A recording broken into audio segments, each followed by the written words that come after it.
night has finally arrived. The Cubs' top prospect, first baseman Anthony Rizzo, will make his Chicago Cubs debut as WGN Sports On the U brings you Cubs baseball from Wrigley Field. Tonight it's Game 2 of a 3-game set as the Cubs host the New York Mets. Beautiful night for baseball once again. Bob Brenly and Len Casper with you as the Cubs won 6-1 last night. Anthony Rizzo started this year at Iowa, just continued to crush AAA pitching, and here he is.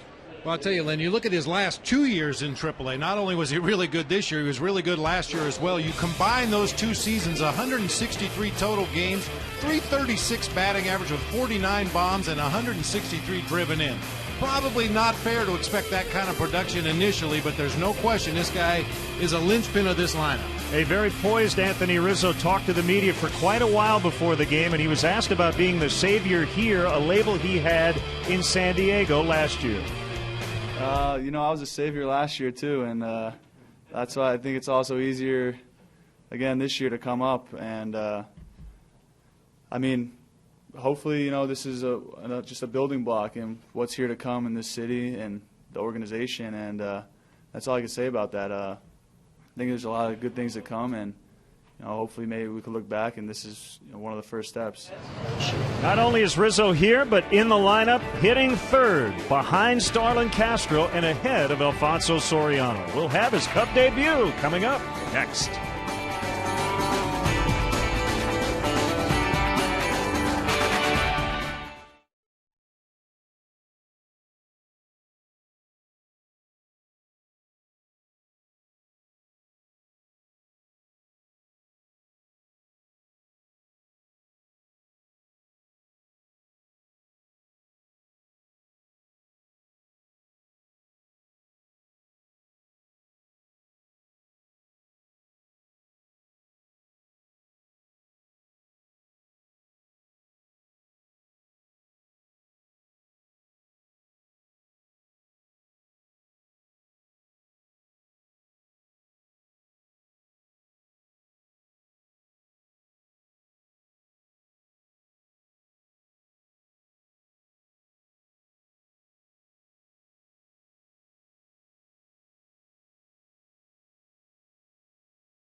By Budweiser, the official beer of the first inning.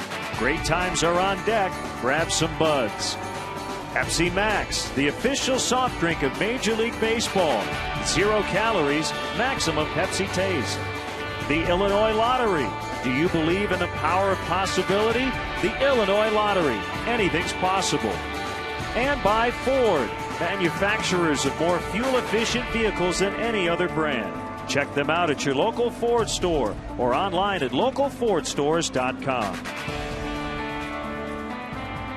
Chicago Cubs baseball in high definition is brought to you by Xfinity, your home for the most live sports.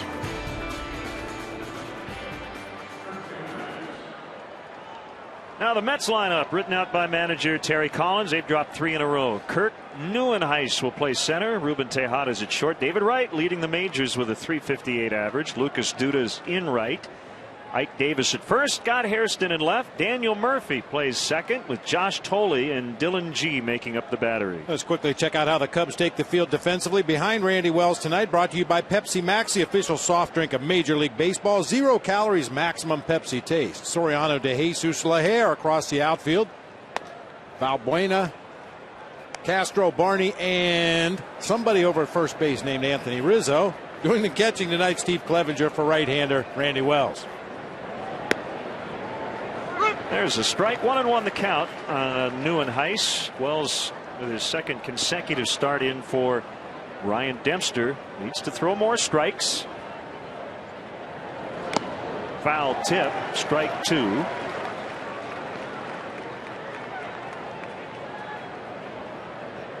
Should note right off the bat, this is not Anthony Rizzo's major league debut. He did play in 49 games for the San Diego Padres last year. That's tapped foul. And if you know anything about the Cubs, have been following the team since the Rizzo trade, you know he struggled mightily offensively. We'll talk about that a little later.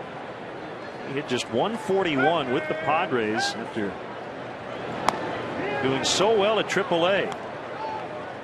Let's get the umpires for you tonight. Phil Cuzzi has the plate. Manny Gonzalez, Greg Gibson, Jerry Davis on the bases.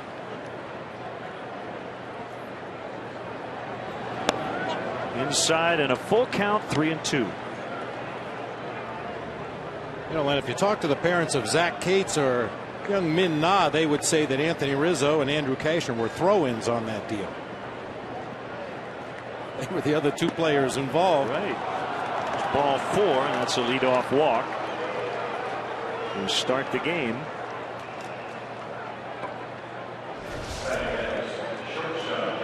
Well, you hit the nail right on the head to begin the show, Len. Randy Wells just not throwing enough strikes, not throwing enough quality strikes. You look at his whip since he moved into the rotation. It is not pretty. His numbers as a reliever this year have been a lot better than as a starter. Faces a shortstop Ruben Tejada. Cubs shut out the Mets into the 9th inning last night before Ike Davis homered off James Russell, but the Cubs behind Travis Wood won the game 6-1. Wood was as good as we've seen him. 7 shutout innings.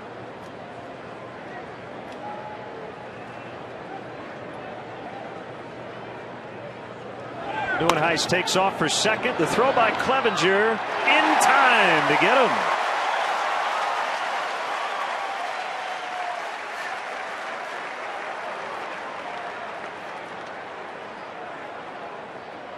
Pretty good jump by Neuenhuis over there at first base. Clevenger's throw is right where it needs to be as Castro makes the catch, and the tag high on the body. Cubs got a big break right there. Looked like Neuenhuis had the foot on the bag before Castro applied the tag high on the chest. You could see the reaction of the Mets base runner. Tejada pops it up, and Valbuena will pull it in. Hey, Cub fans, make sure you check out our WGN baseball blog on WGNTV.com. It's brought to you by Jeff Vukovich, nationwide agent serving the area for 33 years. Contact Jeff at jeffvuk.com. Nationwide is on your side. We have a new podcast and also a post that has a link to an interesting Fangraphs article about Anthony Rizzo's swing. His hands are a little lower than they were last year. He is shorter, quicker to the ball. He struggled with the major league fastball last year.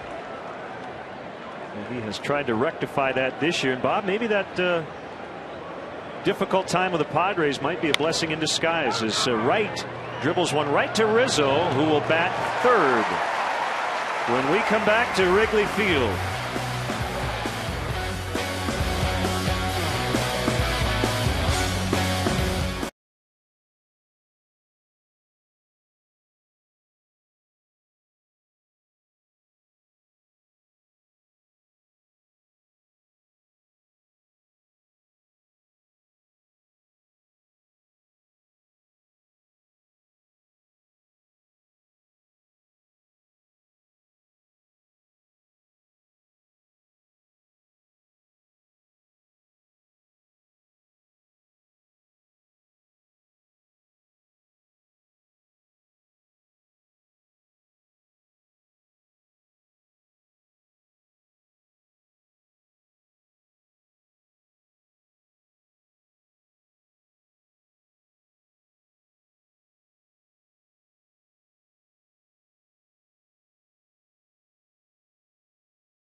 Max, the official soft drink of Major League Baseball. 0 calories, maximum Pepsi taste. DeJesus Castro, and the 10th rookie the Cubs have used this season.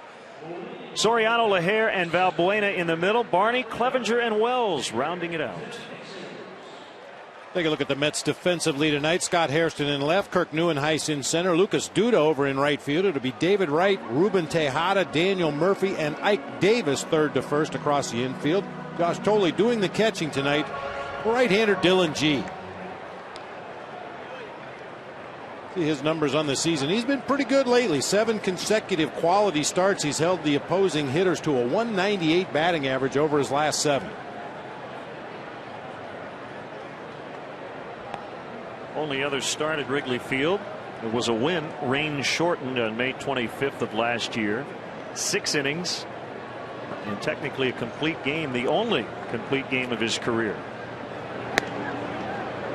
We said it last night, we'll say it again. You want to get to that Mets bullpen as quickly as you can. Their starters have been terrific. They've struggled in relief.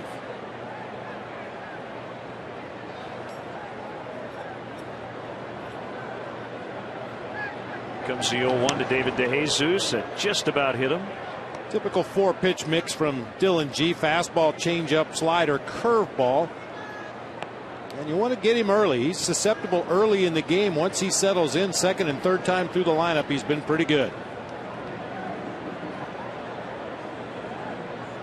Just 26 years old, from Cleburne, Texas.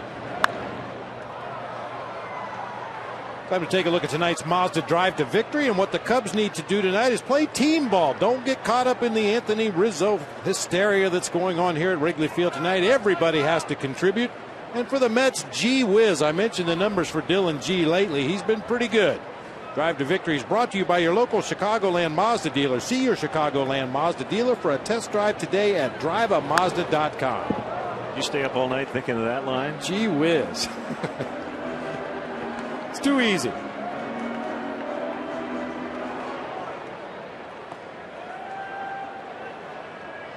I put as much work into that as I do every day. I get your point.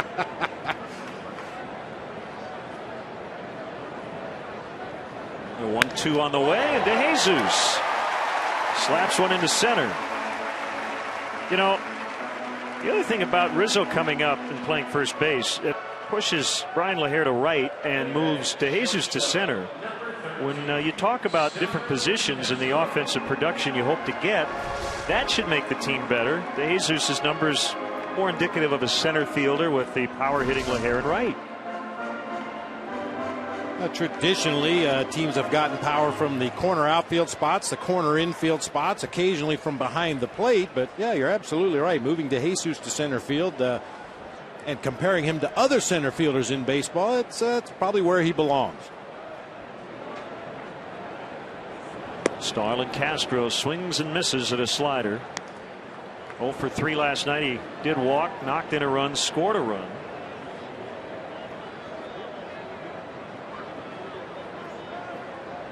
Well, go back a couple of years and think about Starlin Castro's Cubs debut. That was his major league debut. It was a record-setting night. 6 RBIs at Cincinnati.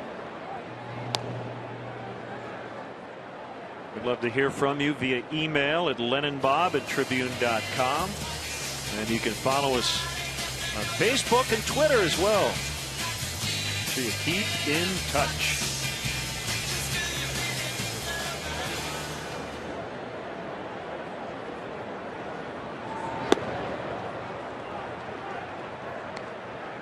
Oh, 1-2.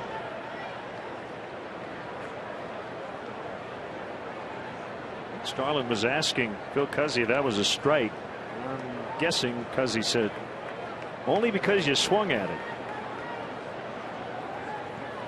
I had an umpire tell me that one time. Yeah, you swung at it. Ooh, very close that time. Yeah, DeJesus leaning just a little bit over there.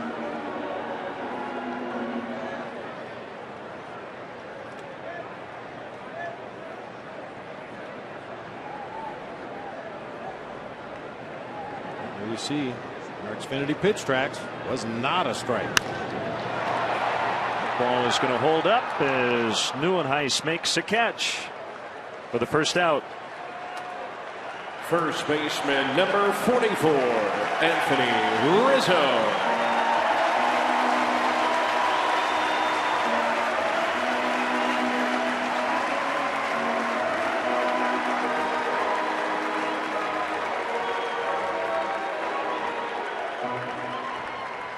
You know, Len, the number alone should have been the tip-off in spring training that Anthony Rizzo was going to be here sooner rather than later. Normally, a guy comes into a new organization, his first spring training with the big club, he's wearing number 98, 82. Anthony Rizzo showed up day one with number 44 hanging in his locker.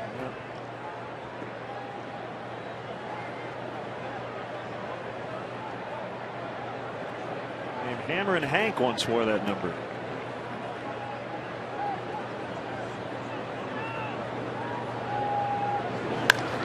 Hard on the ground, knocked down by Tejada, but Rizzo's aboard with a base hit.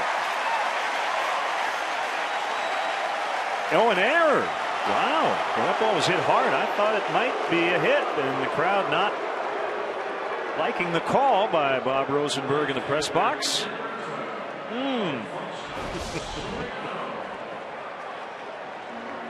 Belt high fastball out over the plate. Got the barrel on it, hit it hard right at Tejada at shortstop. I took a squirrely hop. I think it was a hit. What do you think? Yeah, I think he got it right. As much as I want to see a base hit for Anthony Rizzo, that was one step to his right, hit him in the glove. Yeah.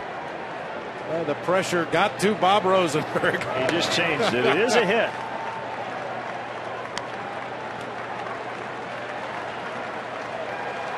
And the crowd now sees it on the scoreboard out in center. Made you to a home run.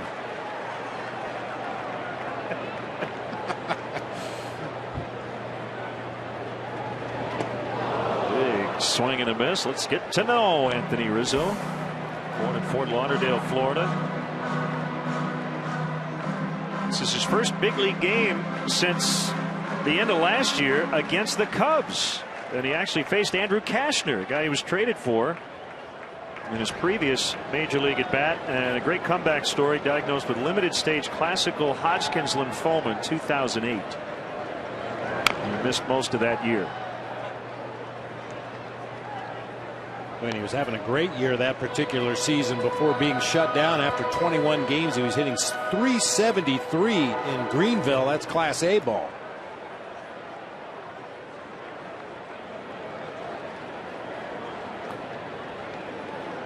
By the way, the Mets last night committed 3 errors, all in the same inning, the 7th. 2 of them were 3 base errors as Soriano strikes out.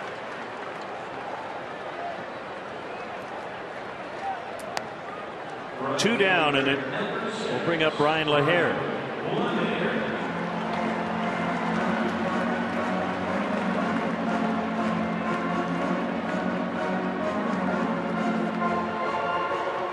LaHare and Rizzo in the lineup together.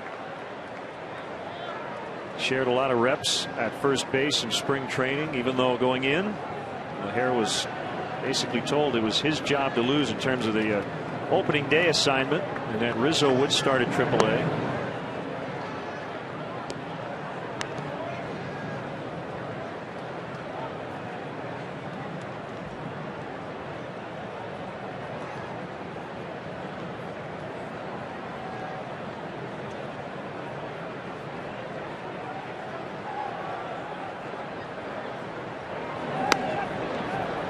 The count. He has used his curveball a lot here in the opening inning.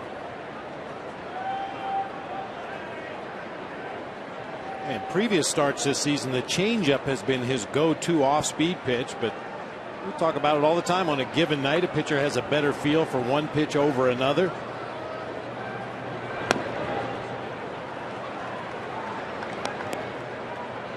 Sometimes that's by design as well. Maybe if you threw a lot of change-ups in your last outing and you know the team you're facing in your next start has been scouting you, looking at videotape, looking at the advanced reports, Maybe you decide to mix in a few more breaking balls rather than the straight changeup early in the game.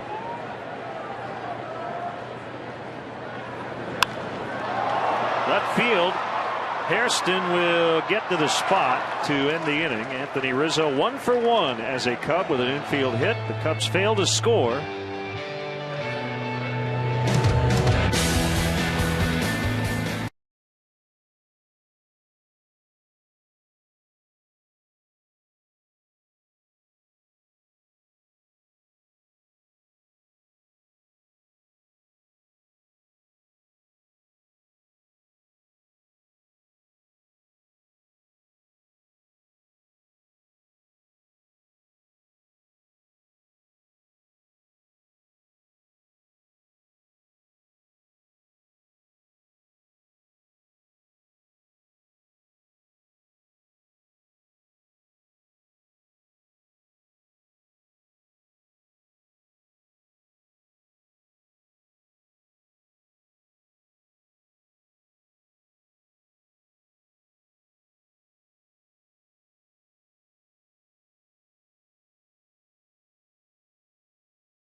Tonight's game is available in Spanish on your SAP audio setting, provided by WRTO La Tremenda, Chicago's Spanish language sports leader.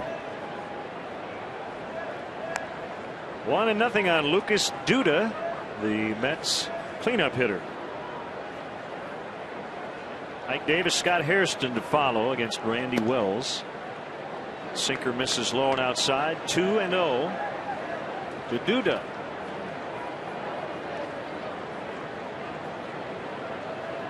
Committed one of those 3 base errors in the 7th inning last night. Can't say I've ever seen 2 such errors in a game, let alone the same inning. That give Adrian Cardenas, who by the way was sent back to AAA, make room for Rizzo. Good changeup, and Darwin Barney were both hustling out of the box and getting to third.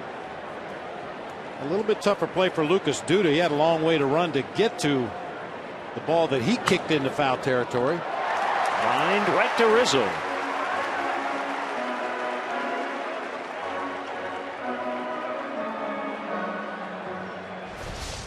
All the attention to Anthony Rizzo's offensive prowess, but you've talked about it in the past, Len. He is a superior defender down there at first base.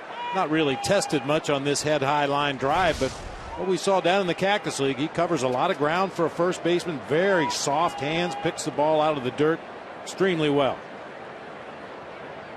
Cubs put on the pull shift on the infield. Actually, center fielder and right fielder going the other way in the outfield with Jesus and LaHare.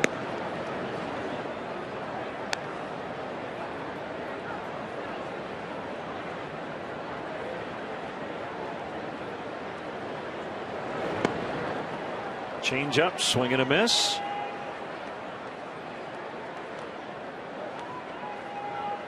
That's why you see the shift, hits by direction. Base hits to right field, a lot of them are ground balls that got through the right side. That's why Dale Swaim employs this exaggerated pull shift to try to take away some of those holes where the ground balls sneak through. Davis made his big league debut against the Cubs, had 2 hits back on April 19th of 2010. That's low, 3-1.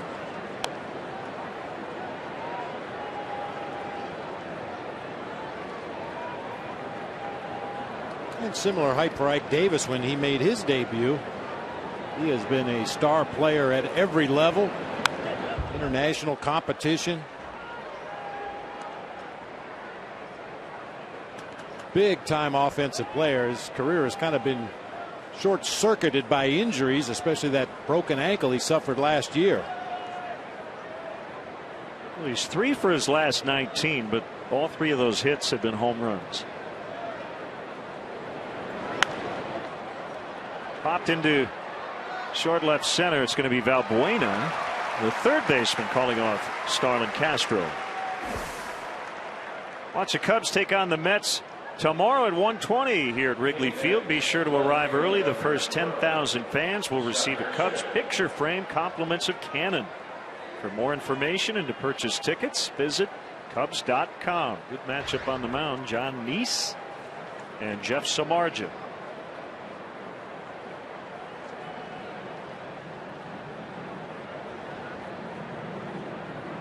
Lovely night tonight. 74 degrees, an east wind at 11 miles an hour, blowing in from right. Scott Hairston, 7 of his 9 homers have been against lefties.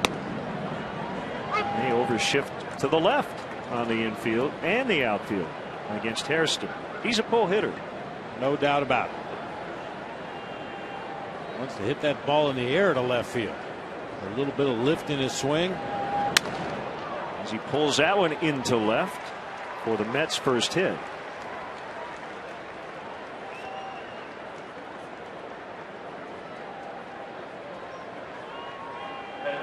Came in hitting just 175 against righties.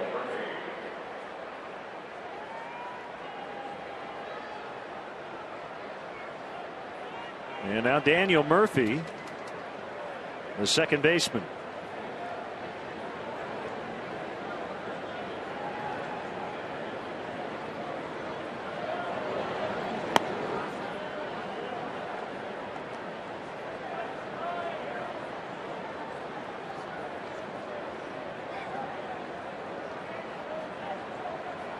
Big year for Murphy last year, 109 games at .320. 2-0.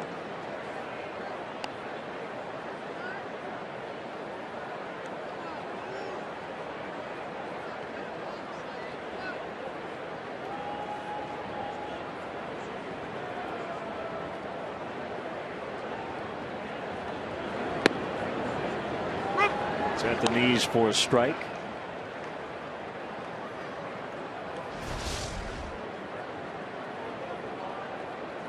That's where Randy Wells needs to be with that fastball, right down there at the bottom of the kneecaps. Contact will more than likely result in a ground ball. That's what Randy's looking for.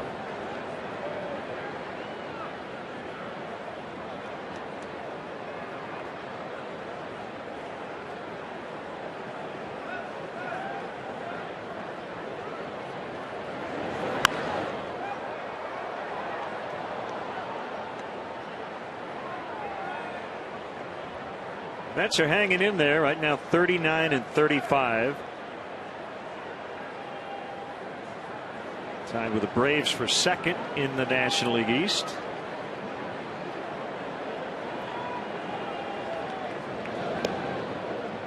Check on Hairston, who's back in plenty of time. Terry Collins, second season with the Mets.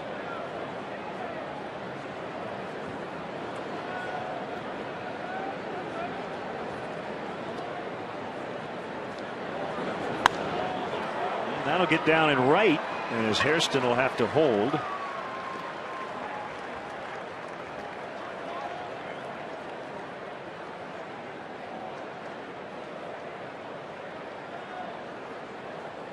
Even though that ball wasn't struck particularly well, it was a pitch that was up and out over the plate again, belt high. Murphy just reached out and hooked it back into right field. Actually a little above the belt that time. Much easier to see that sinker when it's up in the zone, and it always is going to have less movement when it's up in the zone.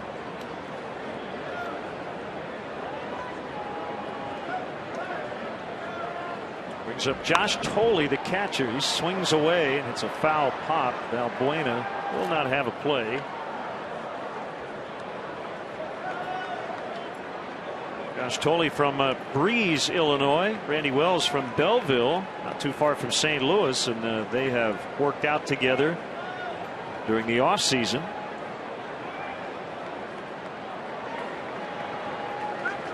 Consider Tolley has caught some bullpens for Randy Wells. He knows his stuff. Yeah, probably so. It's one of the risks of working out with a regular season opponent during the offseason.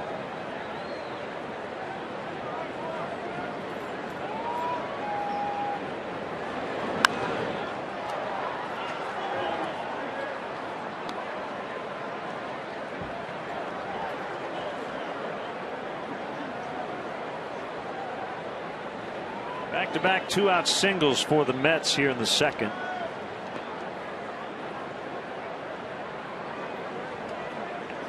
Tolley has 6 passed balls this year. He had 16 last year, but he catches R.A. Dickey. That one gets past Clevenger, and the runners both could have advanced, but I don't think anybody saw where the ball was, including Clevenger, for about 3 seconds.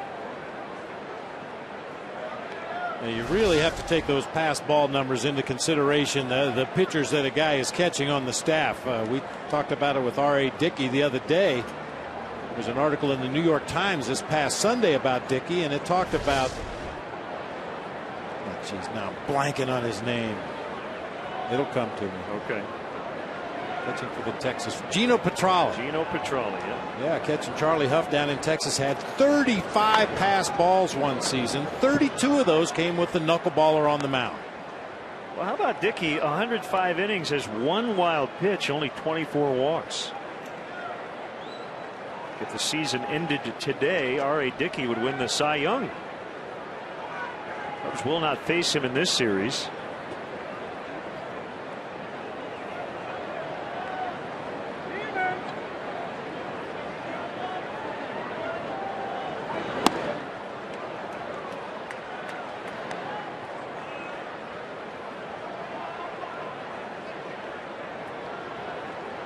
Keeping an eye on everything else around baseball. We'll keep a close watch on Bronson Arroyo, who's no-hitting the Milwaukee Brewers through 6. They're scoreless in the bottom of the 6th. Full count, 3-2. Marco Estrada has given up 2 hits, has struck out 10 for Milwaukee. Pitchers aren't supposed to dominate in that ballpark, not in the middle of the summer. Great American ballpark.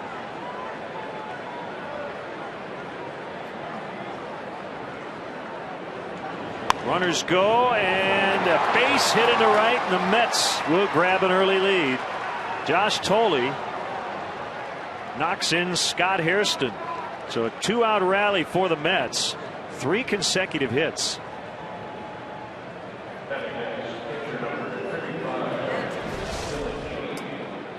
Battling at bat that time by Tolley. Man, got a hanger, slider right in the middle of the plate, bangs it past Anthony Rizzo into right field for an RBI base hit.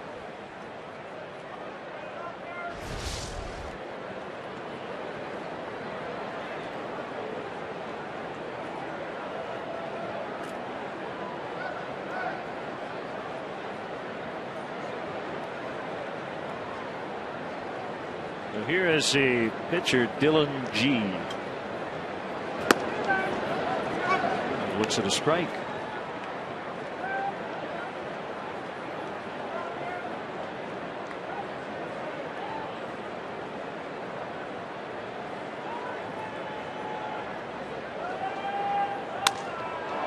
Broken bat floater, base hit. Another run in. Murphy scores 2-0.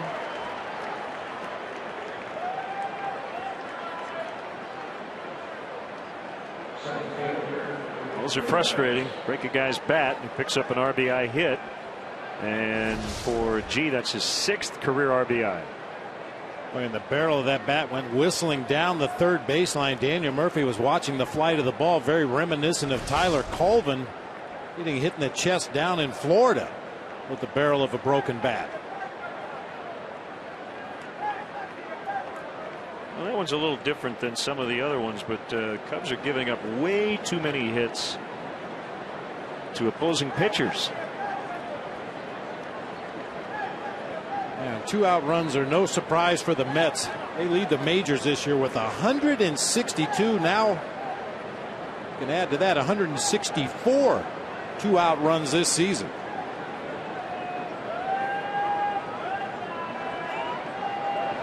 Neuenhuis fouls into the upper deck behind third.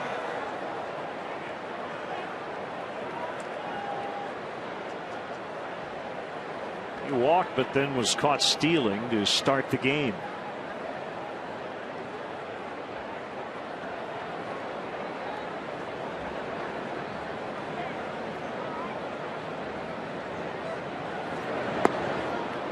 Swing and a miss on a changeup. 0-2.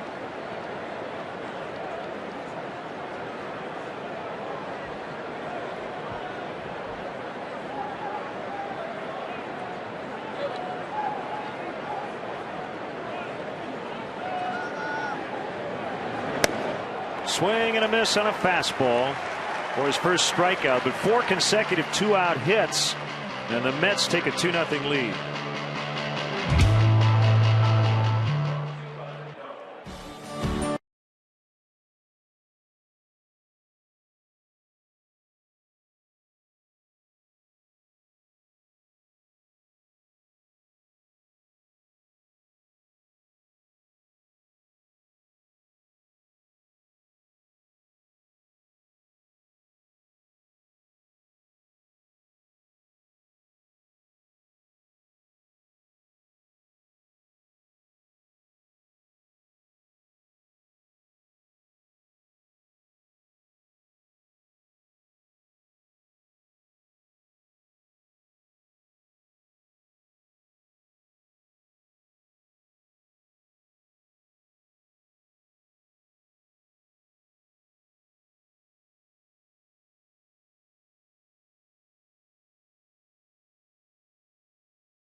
That's tonight's Illinois Lottery Anything's Possible moment. Opening day 1994. Carl Tuffy Rhodes with 3 home runs off Dwight Gooden. Anything's Possible moment brought to you by the Illinois Lottery, who each day make anything possible. He went 4 for 4. Also reached on a walk. And it was by far his shining moment in the big leagues. But Tuffy Rhodes then had a great career in Japan. All-time home run leader in Japan among foreign-born players. 474 home runs. All 3 of those bombs came off of Mets starter Doc Gooden that day, too. 1-1 on Luis Valbuena. Lines one foul to the pull side. What a great night. I'll tell you, with the wind coming in off the lake, it is made for a very, very comfortable night. I think it's Going to turn around the next couple of days. It sounds like it. Yeah. It's a very gentle breeze blowing in from right center field tonight, just enough to move the flags.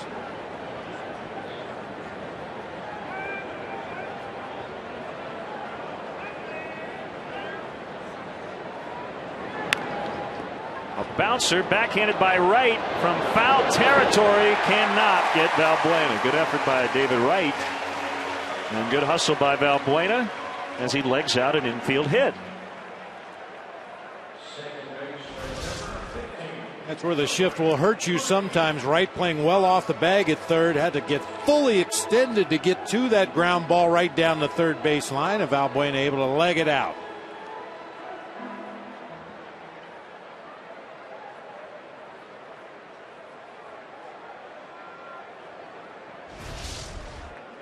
I love it when the batter runner helps the umpire make the call.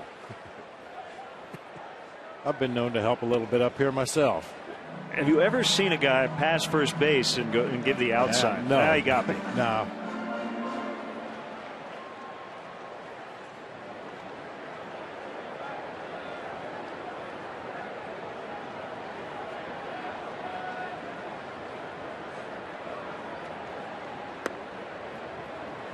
One on Darwin Barney. I was about to say, Len, tough sun over there at first base right now.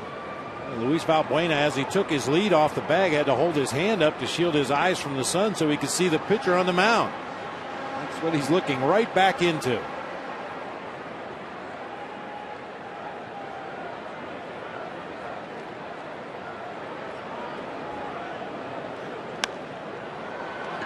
Pop up off the fists, and it'll be the pitcher G to make the catch.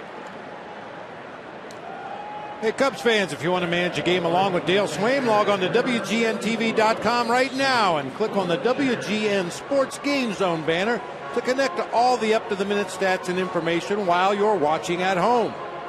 Game Zone is sponsored by The Great Escape, pools, patio sets, play sets, hot tubs, and more. Now the catcher, Steve Clevenger.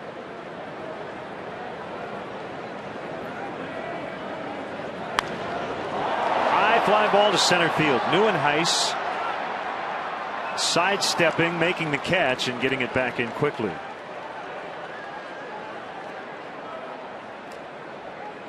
And 2 outs, and that'll bring up the pitcher, Randy Wells.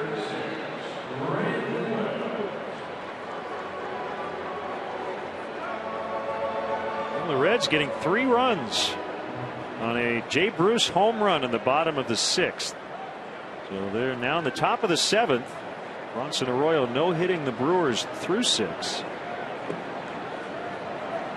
And we'll keep you posted. Another story involving the Reds. Third baseman Todd Frazier. Remember the story we had last month? He was having a meal in Pittsburgh, and there was a guy near him who was choking, so he performed the Heimlich maneuver. Well, Dr. Henry Heimlich was in Cincinnati and presented Frazier with an award. Nice. The thing about that story, did you know Henry Heimlich was still alive? 92 years old. That's great. He has an institute in Cincinnati. About that. I thought you were going to say they were changing the name of the maneuver to the Frazier maneuver. No.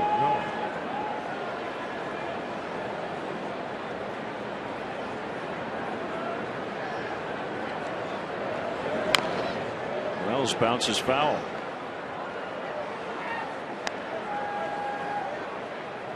Well, that's something really everybody needs to know how to do. Well, you hope you never have to, but it happens a lot more often than people realize.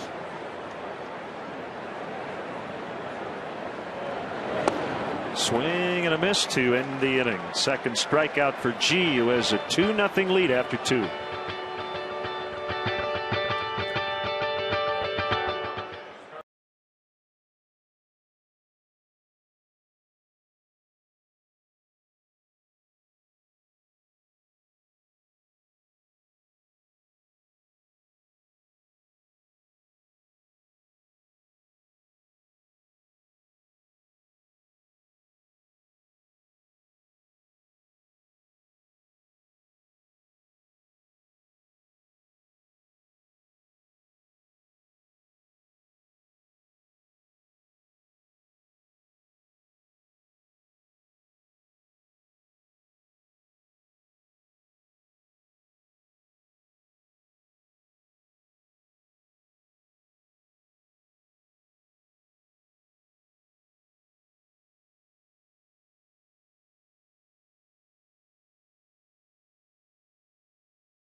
of their order.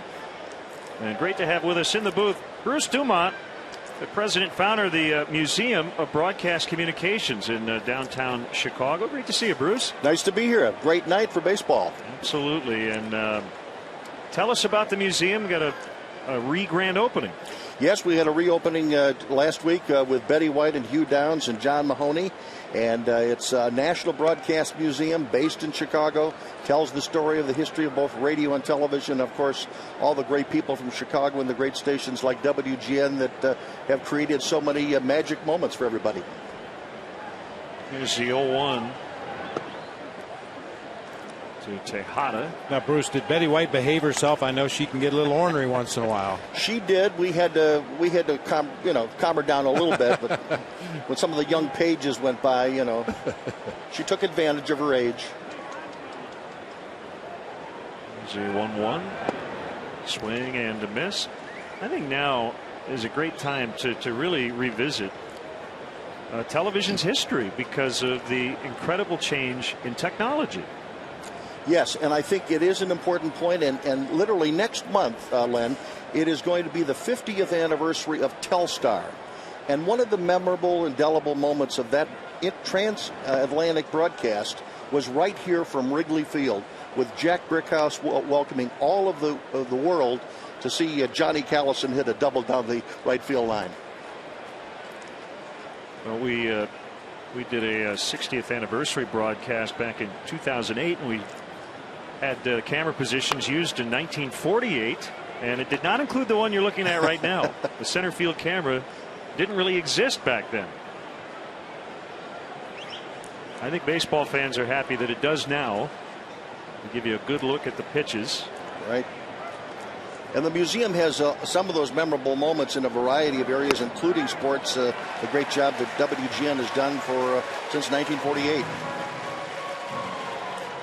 The new location is at State in Kinsey, right next door to Harry Carey's restaurant. It's a beautiful gold lead museum, 62,000 square feet. And it's home to Garfield Goose and Frazier Thomas and all the great Bozo memorabilia, as well as the set from Meet the Press, the camera used in the Kennedy-Nixon debate. One out in the inning. Here's David Wright. As he pops it up, Clevenger trying to find some room, and just didn't get to the barrier. He and Rizzo got near that fence, but it fell untouched. Hope they don't regret that one. Well, I mentioned the wind not blowing nearly as hard tonight as it was in last night's ball game, but Steve Clevenger has to know that that ball is going to get pushed back toward the field a little bit because of the wind. Just didn't get over to the railing quickly enough.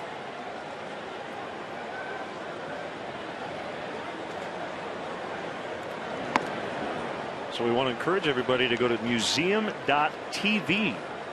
And I've been cruising around the website, and it's great, and it makes you want to come to the museum. There's no question about it.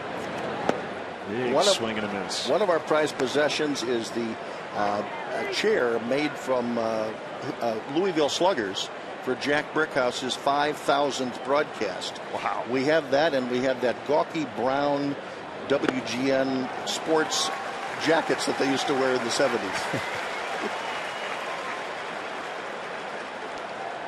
And WGN, you mentioned a Bozo exhibit, WGN, a big part of the museum, and a lot of the physical things you have, how do you acquire them? They're all donated? They are donated, but they're generally donated by the stagehands, by the producers, by the people that work behind the scenes, and they're the ones that sort of know history when it happens, and from all stations, that's where the vast majority of our material has come from. Did the late Ron Santo donate any broken headphones? He because did. He used to, when a bad inning, he'd slam them down. I think that would have been a nice museum piece. We don't have that, but we do have Ron Santo inducting Jack Brickhouse into the Radio Hall of Fame. That's great. Very nice. And we should mention the Radio Hall of Fame, a big part of it as well. A lot of great WGN broadcasters and a lot of sportscasters, including one of the former voices, Ronald Reagan, who was inducted last year. 3-0. And the Mets cleanup man Lucas Duda.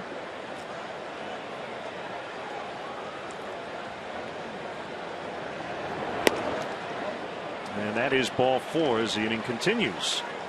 Well, we like to call this place a museum. Wrigley Field. It is historic. Talking about the variety of public programs we're going to have on the 28th of July, it's a Saturday afternoon, we're going to invite back television's first blonde bombshell, Mary Hartline. If you were of my generation, you grew up thinking about Mary Hartline, the star of Super Circus, and she's going to be back with a lot of the memorabilia, which he was one of the first shows to be merchandised back in the late 40s and early 50s. So that's the 28th of July at the museum. Big swing and a miss by Ike Davis. Noticed a little extra smile on your face as you mentioned the blonde bombshell there, Bruce. She can still fit into the costume. Oh. That's what's amazing, and I don't know whether we're going to ask her to do that on the 28th, but it's in the dirt to Davis. She was many a young boy's dream come true, Bob. Okay. Randy Wells has struck out 2 here in this inning. He walked Duda with 2 outs. Facing Ike Davis. And that one way outside. Well, we gave you the numbers an inning ago. The Mets just don't know when to quit. Very explosive team with 2 outs in the inning. Randy Wells really needs to focus and make good pitches here on Ike Davis.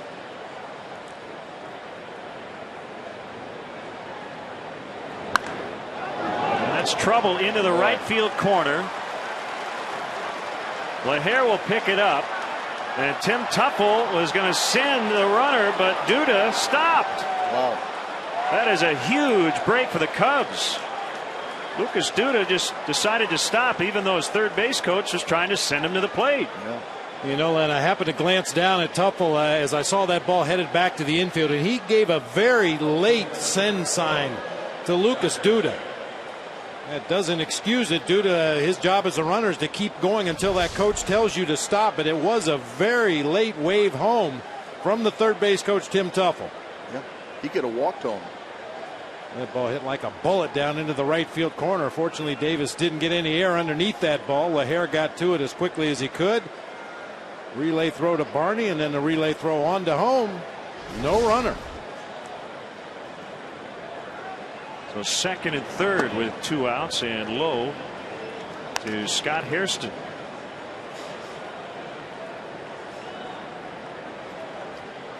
All right, Bruce, how far back in terms of radio collection does the museum go? We go back to the early 30s, some of the early Fibber McGee and Molly broadcasts.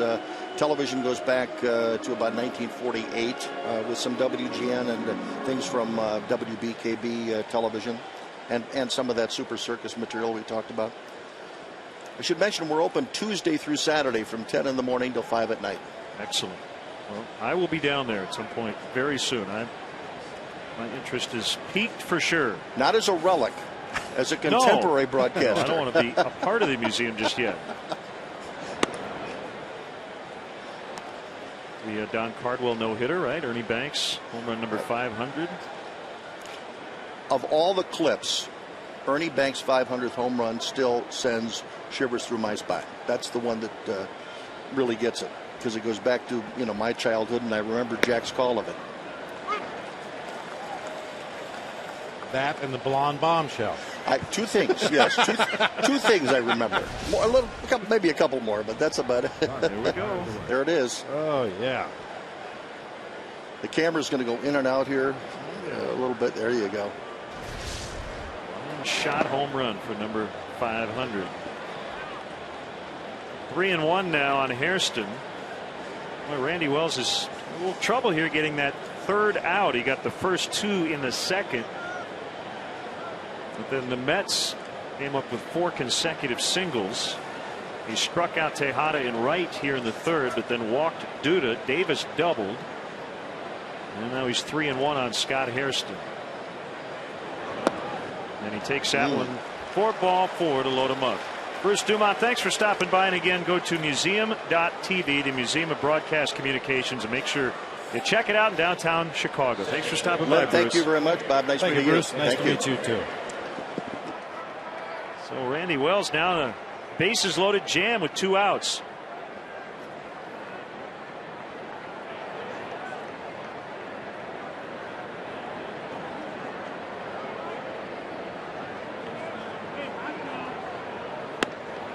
And a called strike on Murphy.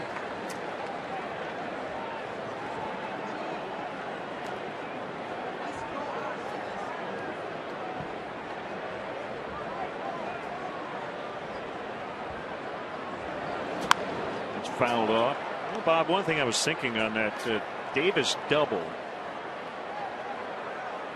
We sit up here and have a great view of the field from our broadcast perch high atop Wrigley Field. We can see where the ball is in the corner. We can see where the runners are, the coaches. But when you're Tim Tuffle and you're Lucas Duda, you've got to see through defenders running around. You got to see a ball that's about 390 feet away. A little different when you're actually part of the play, isn't it? Oh, it really is, Len. There's a lot of things that make up the decision whether or not to send a runner. The speed of the runner obviously enters into it. Rizzo behind first, and Wells gets out of it. Yeah, a break for the Cubs as Duda did not score. Still 2-0.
By Captain Morgan. Raise your glass, always in moderation, to life, love, and loot.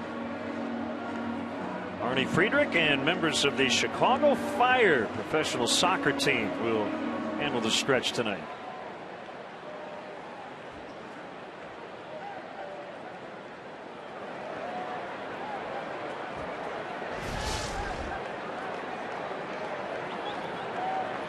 Top of the order, second time through for the Cubs against Dylan G.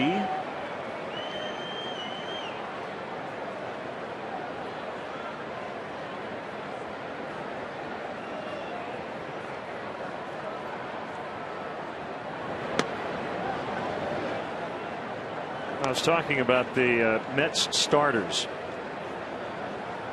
They rank 4th among all 30 teams in terms of starter ERA at 3.54.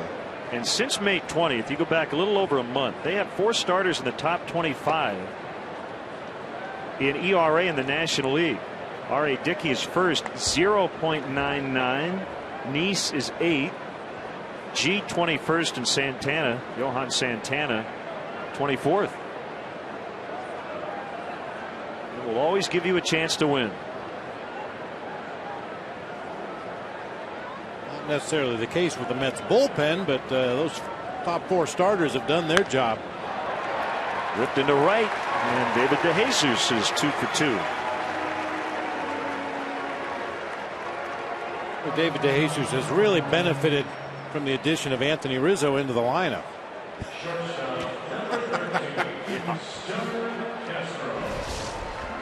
Well, I mean, that's the hope. You put a quality hitter in the middle of your lineup, and ideally he does make everybody around him a little bit better. Of course, Anthony Rizzo is going to have to show opposing teams that he is a quality hitter, and I think everybody involved with the Cubs organization feels that is going to happen.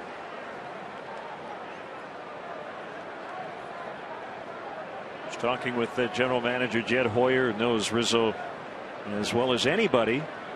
He traded for him when he was with the Padres and comes to the Cubs and ultimately brings Rizzo with him. And he said this is really about a career. It's not about the next 2 weeks. You know, so whether Anthony hits 500 over the first 10 games or goes through a 1 for 24, it's not about the short term.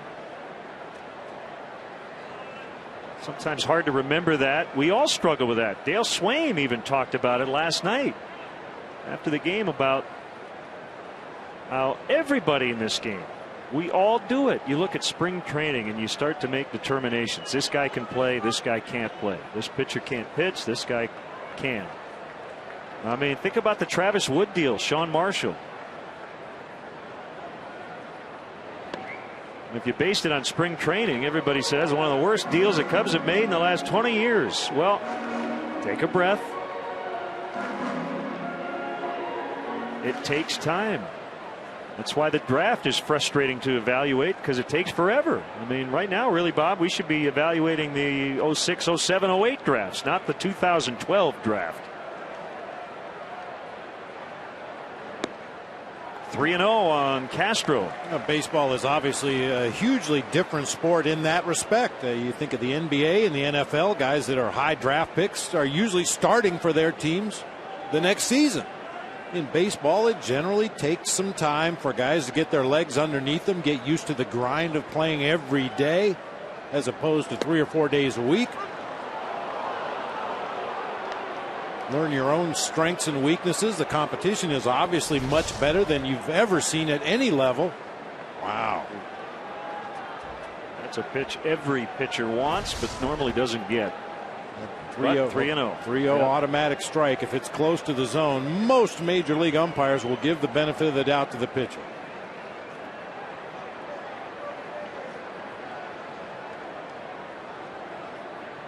DeJesus takes off on the run and hit, and Castro fouled off.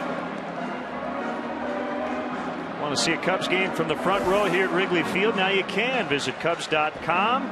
Click on the CBOE front row seats auction to bid on tickets in the front row behind home plate and along the first base line.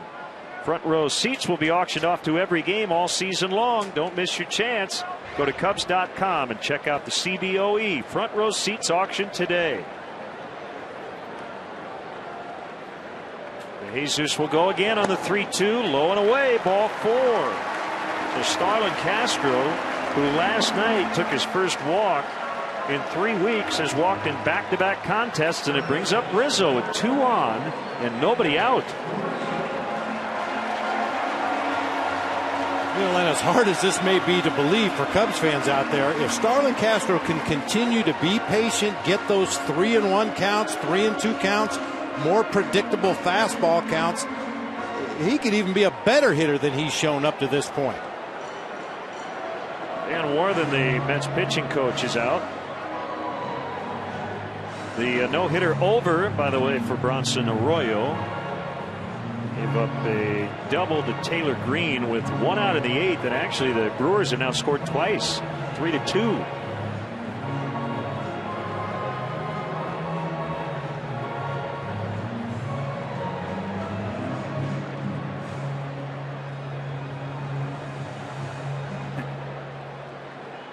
Well, as long as he stays right there, Cub fans are going to be happy. He's good. You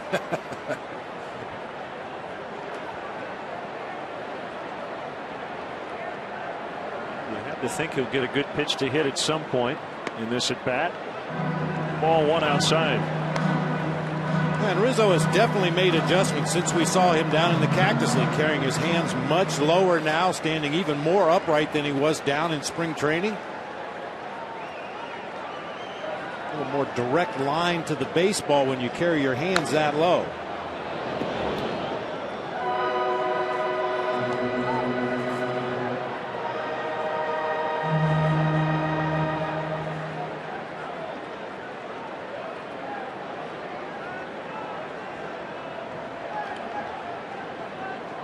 Rizzo's 22, but he's actually older than Starlin Castro. He'll turn 23 in August.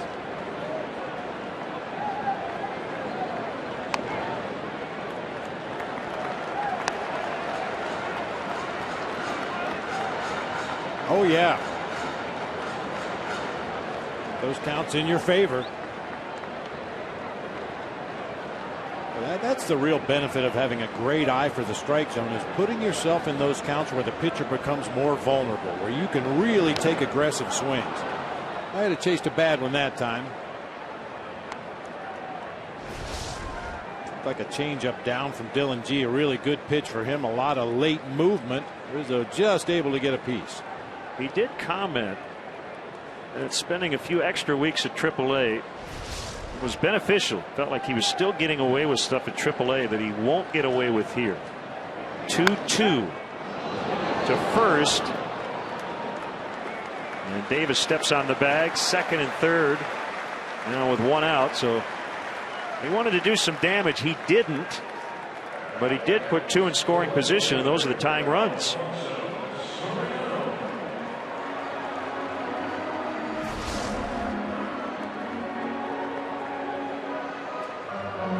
Rolls over a pitch that was well off the plate, down and away, but a productive out nonetheless, moving a couple guys into scoring position for Alfonso Soriano.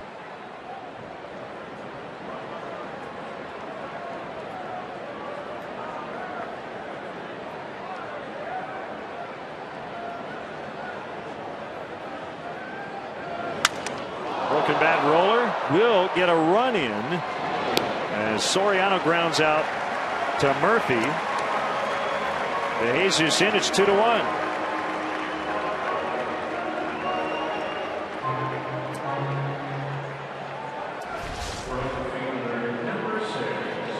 Shatters Soriano's bat into about 3 or 4 different pieces, but with the Mets playing their infield back, no problem for David De Jesus to come down that third base line and score the first run of the game for the Cubs.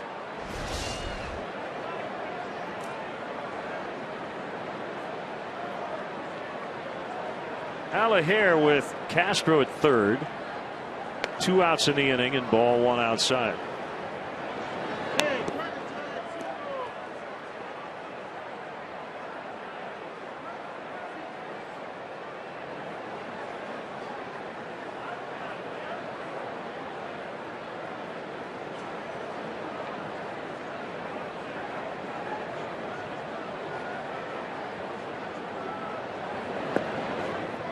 Way wide again.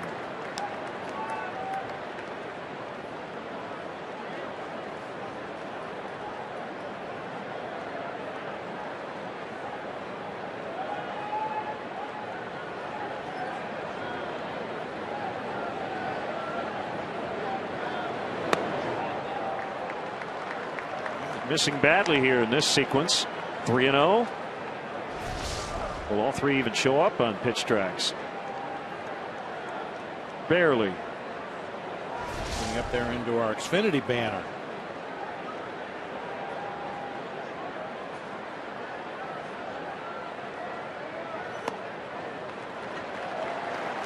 Ball 4, second walk of the inning.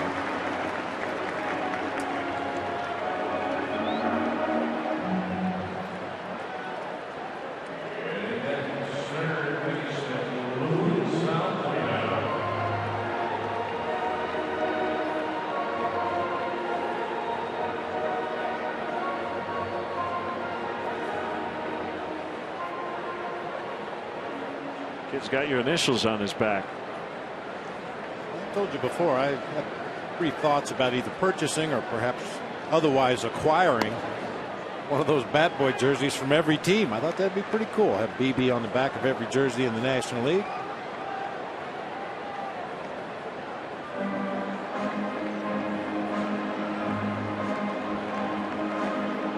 Some of the ballparks in the National League, the Bat Boys actually have their names on the back of the jersey. Pretty fancy. Yeah.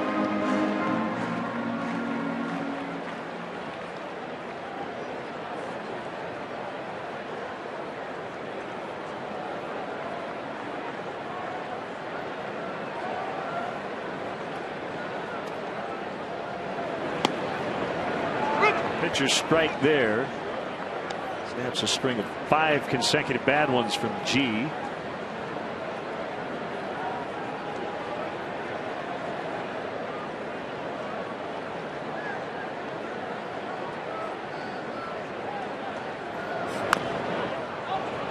It's foul.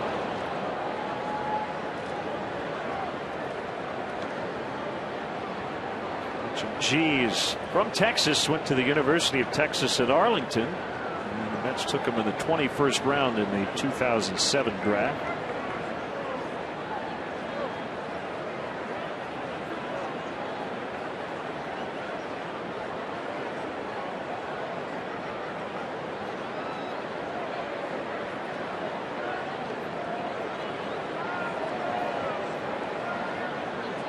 One and two to Valbuena. Deep to right. Off the wall. Castro in to tie it up. It's a double for Luis Valbuena.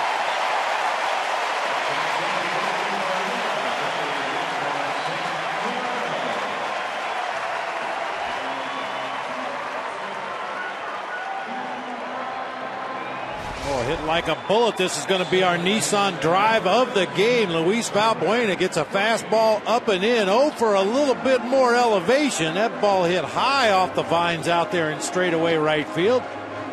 A ringing double for Luis Valbuena. Get to a Nissan dealer for great deals on innovation. You can count on innovation for all.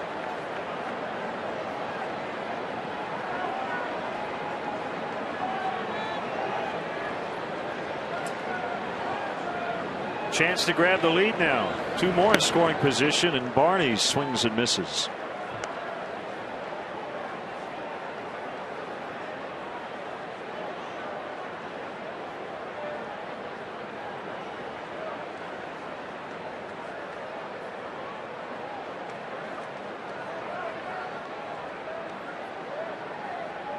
Kick the 0-1. Ground ball up the middle. And a base hit.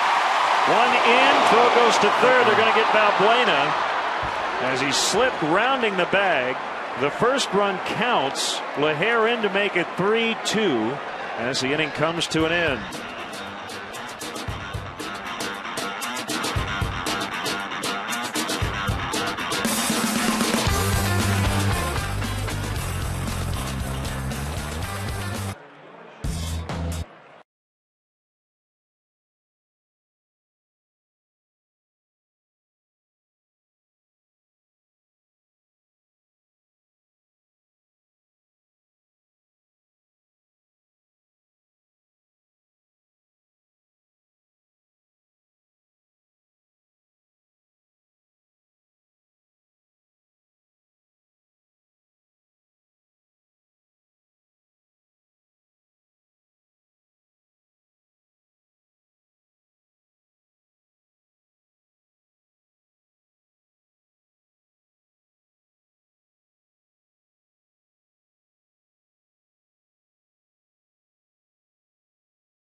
The Expos and these New York Mets from 1974 to 1992, the late Gary Carter. 11-time All-Star, 3 Gold Gloves, 5 Silver Sluggers, 324 career home runs, and one of the nicest guys you will ever want to meet. He's going to be sadly missed. Xfinity Home offers state-of-the-art features that help you stay connected to your home and family anytime, anywhere. See that number 8 patch with Kid above the numeral. As Tolley pops it up over near the Cub dugout, and Valbuena had it and then didn't. Looked like he took his eye off it at the last second and could not make the catch.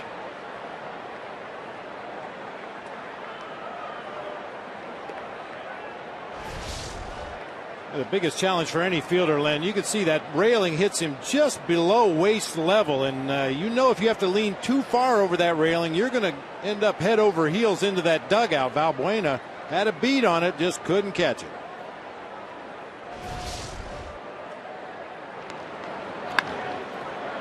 Into center and a base hit. So Tolley's 2 for 2. Gary Carter passed away in February after a long, valiant battle with brain cancer.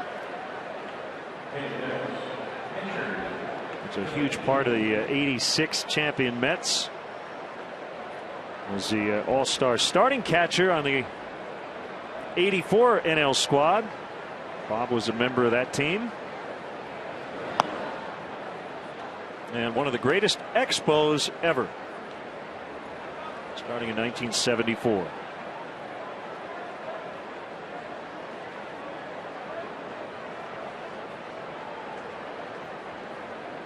You know, you think about as G takes ball 2, Andre Dawson and Gary Carter, and obviously Bob Cub fans are thrilled Andre Dawson spent part of his career in Chicago, but you know, it's really good they both spent time in big markets because they were overlooked for so long in Montreal. You're absolutely right.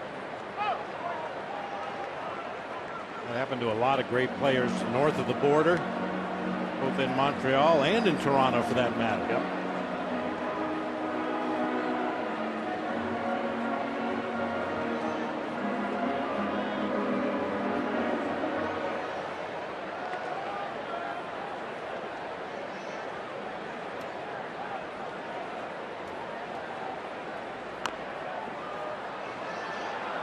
Kicks foul, 2-2. Hey fans, come watch as the Cubs take on the Astros here at Wrigley Field this Friday. Game time 1:20, but be sure to arrive early. The first 10,000 fans at the game get a Cubs drawstring bag, compliments of Invesco. For more information and to purchase tickets, visit Cubs.com. That's right on time for me, Len. I need something to carry my rubber worms back to Atlanta in. That'll be perfect.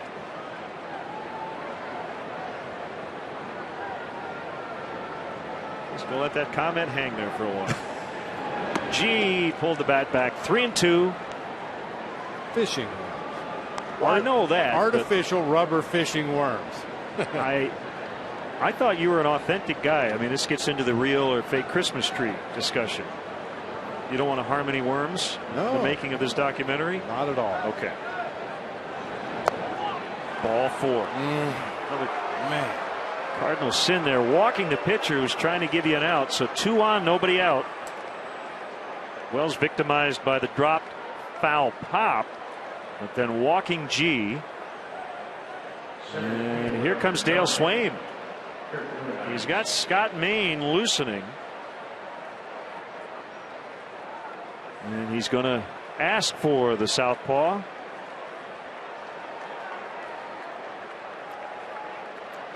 We'll be back.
Last year I didn't struggle at all in the minors, and getting called up and trying to do too much, and I guess that my youth showed. And at the time I didn't think I was trying to do too much, but looking back on it, this off season, getting time to sit down, I thought long and hard about it. I still thought about even the minors this year, just about what happened, and little things would happen down there that happened last year that I would correct right away, and it just learned a lot from it, and just ready to move forward.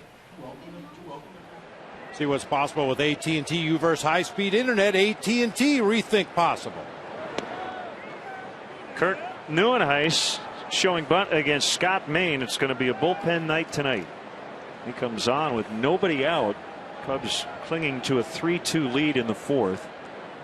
You've got Tolley at second. G is at first.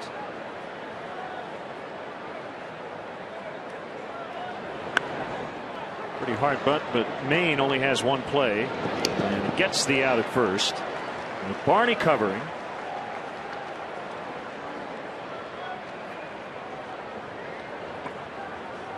And for Randy Wells, just way too much traffic on the bases. In his last start against the White Sox, he went 3 2/3, gave up 5 hits and 4 walks, so 9 base runners in his 3 2/3 tonight. Even worse, 3 innings pitched, gave up 6 hits and 4 walks.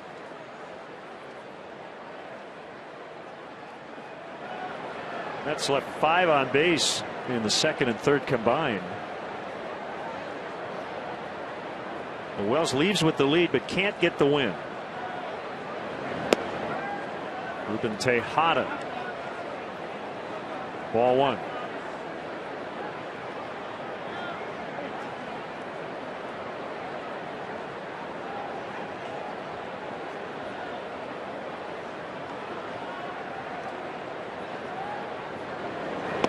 Swing and a miss. Back foot slider working well for Scott Main.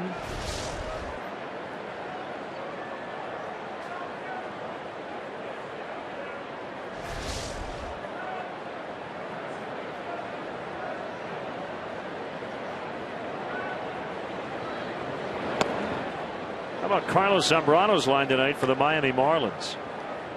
They're down 5-2 to the Cardinals in the bottom of the 8th. He went 6 2/3, gave up 7 hits, 5 runs, all unearned.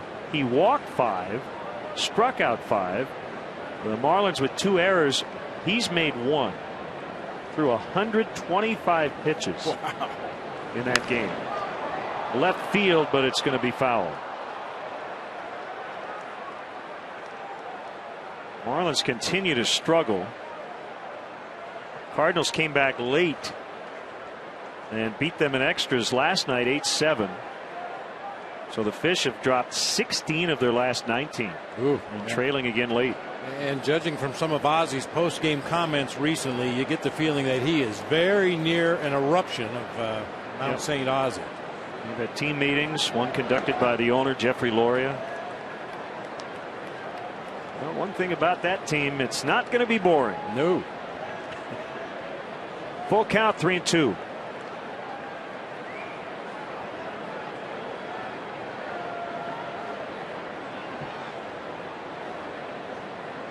More the spotlight, I guess, on them now after the Heat's NBA title. That's inside, ball 4, bases loaded. Hey, we should congratulate University of Arizona winning the College World Series 2-0 sweep over 2-time defending champion South Carolina.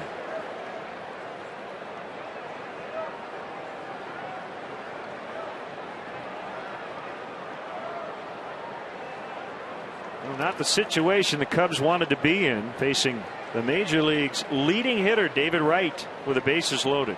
He's 0 for 2. He's hit in 15 consecutive games.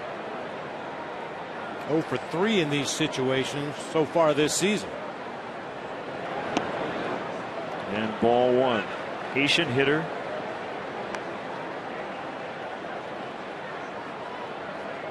This is a tough part, Bob, about taking your starter out, bringing a lefty in this early in the game. Ideally, Dale Swain could match up, use a right-hander against David Wright, but you can't this early in the game. You're going to run out of relievers by the 6th inning if you do that.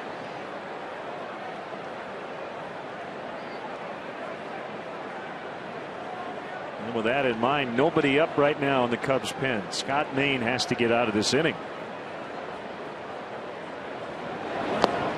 2-0. David Wright is one of those kind of hitters that really makes no difference. He hits .355 against lefties, .359 against righties.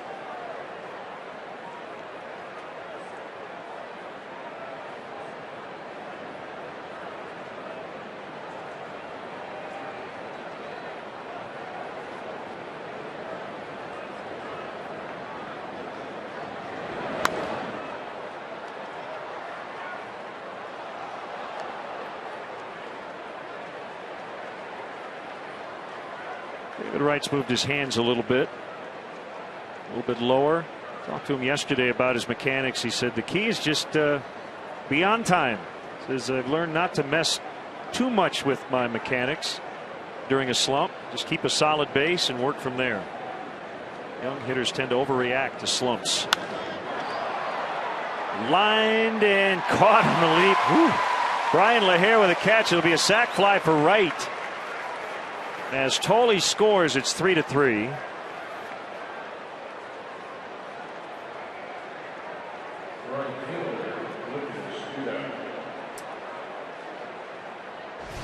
Well, those things you said about David Wright is what make him such a dangerous hitter. A line drive right to Brian LaHare in right field. I mean, he hits the ball from foul line to foul line with authority. A lot of middle of the lineup run producers are strictly pull hitters, but that's not the case with David Wright.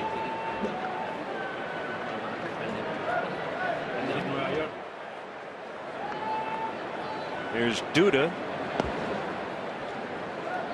Ball one outside.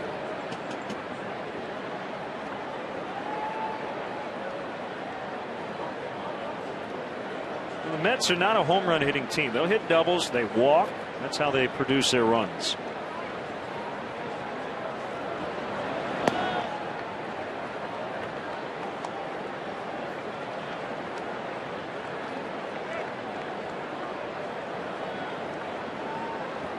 Actually, probably they're hitting more home runs than they would have in the past because they've shortened some of the fences at Citi Field. We're going to look at it next weekend in New York before the break.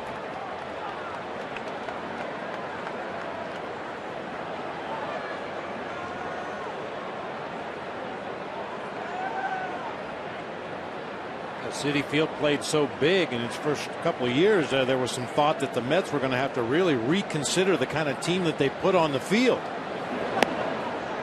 Go with more of a speedy lineup, guys that could hit the ball all over the ballpark, not rely so much on the home run ball.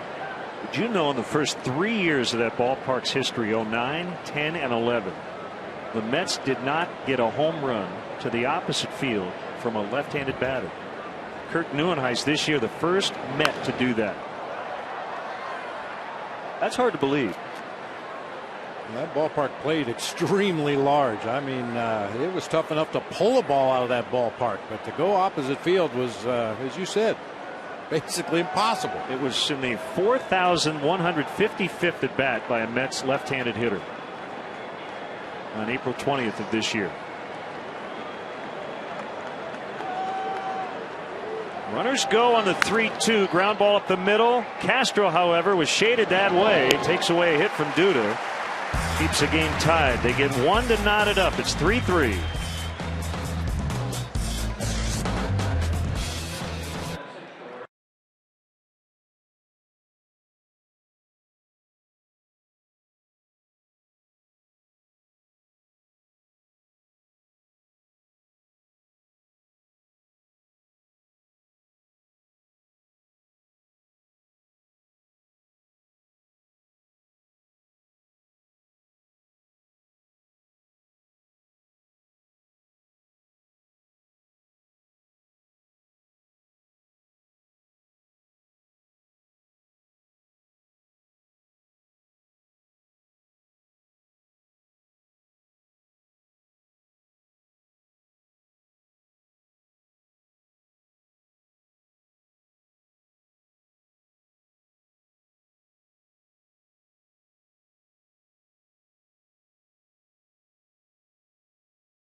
WGN TV is brought to you by Bud Light Lime-A-Rita, the ready-to-drink margarita with a refreshing twist of Bud Light Lime.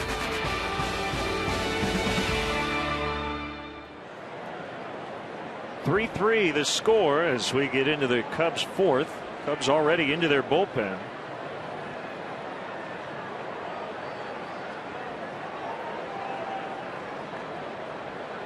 I'll tell you, Len, that's one of the toughest decisions a manager has to make, determining whether you think your starting pitcher is going to settle in and start to throw strikes and keep runners off base, or is it going to continue to slide down the hill.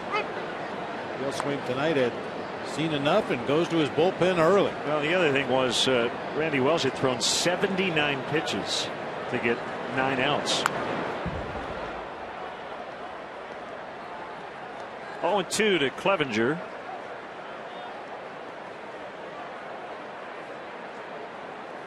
Scott Main on deck.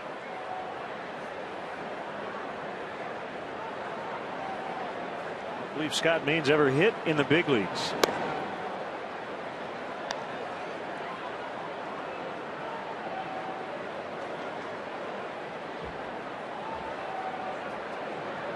Not even sure Scott Main's taken batting practice. Usually it's just the starting pitchers that get to take regular batting practice, and only for home games at that.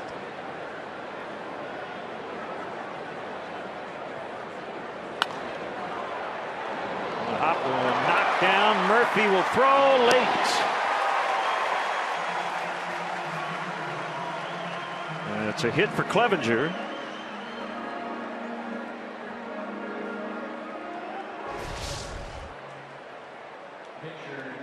The soft liner back up the middle of the field. Murphy got in pretty good position there. Played it on a bad hop and could only knock it down. So the first major league plate appearance for Scott Main, who will try to get down a bunt.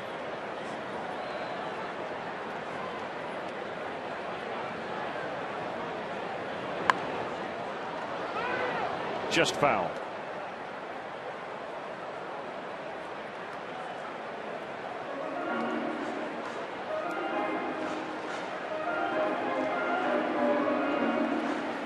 Ideally, Scott Main bunts this ball to the right side of the field. That is technically true. He does not have a sac bunt. He will after this pitch. It's his first opportunity.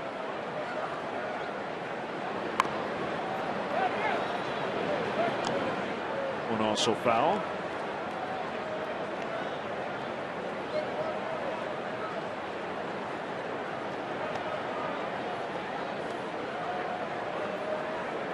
Yes, we see you.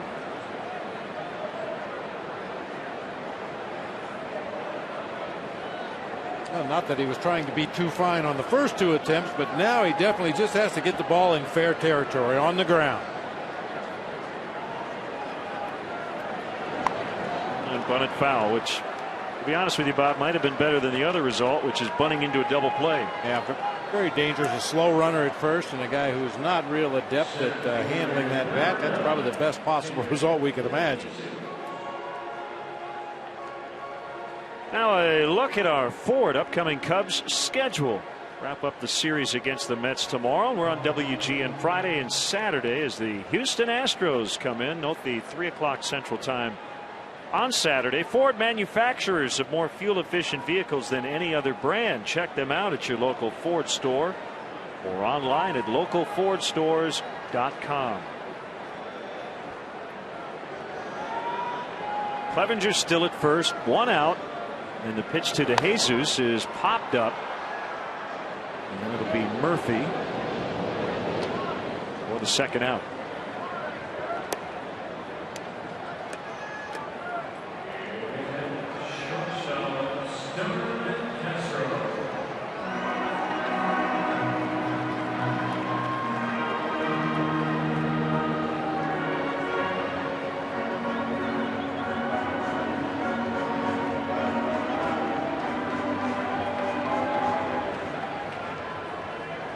Castro right at an even 300.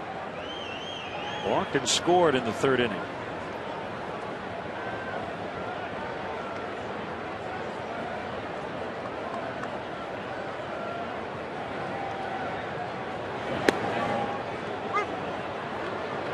for a strike.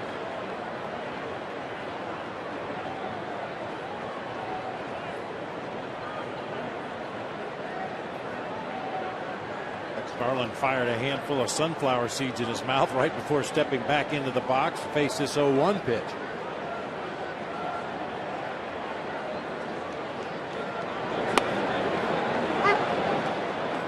He's got both breaking balls, and it's 0-2.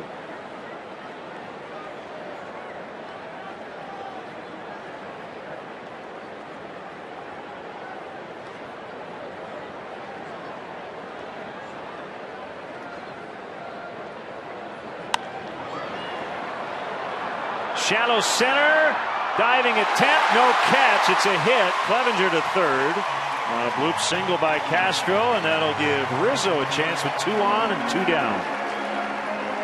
Late break by Neuenhuis gave it a good effort. Couldn't come up with it. Full swing by Starlin Castro. Sounded like he got jammed or perhaps hit it off the end of the bat just a little bit, enough to fool the Mets center fielder, who froze initially and then tried to come charging in and make the catch. But the Cubs will have him on the corner for Anthony Rizzo.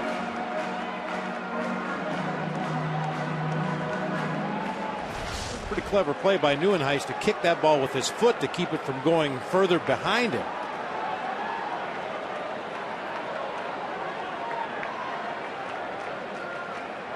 First and third, and the pitch, swing and a miss on a change. Rizzo with an infield hit in his first at bat, grounded out to first in the third.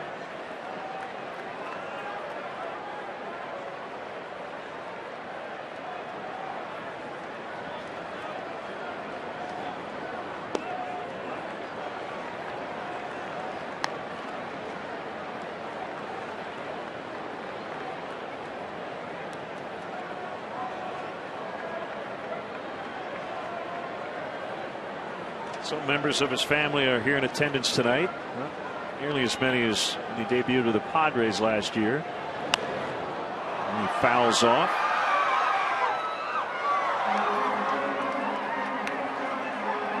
One thing you notice when you're talking to Anthony Rizzo,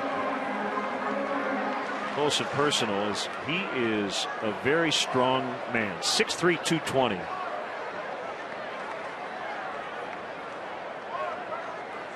Very strong upper body. And he fights that one off.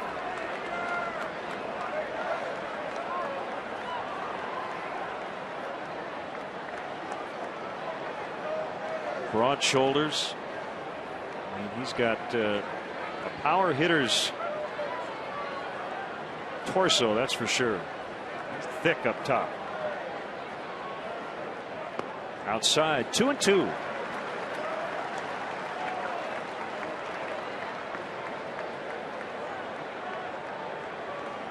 Soriano on deck.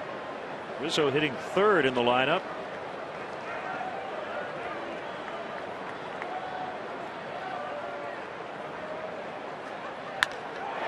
Base hit, and the Cubs lead.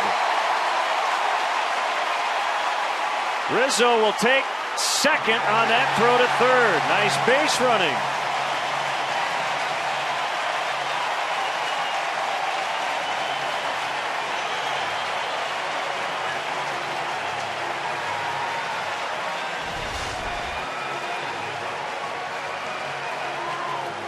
Stayed right on that pitch. It was actually off the plate away. Smoked it out into the gap in left center field, and good base running that time by Anthony Rizzo as well.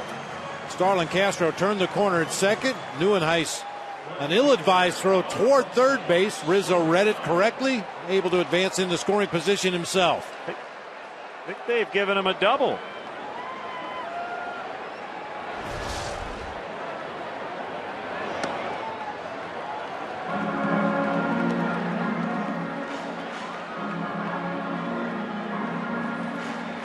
So a go-ahead RBI double, 4-3.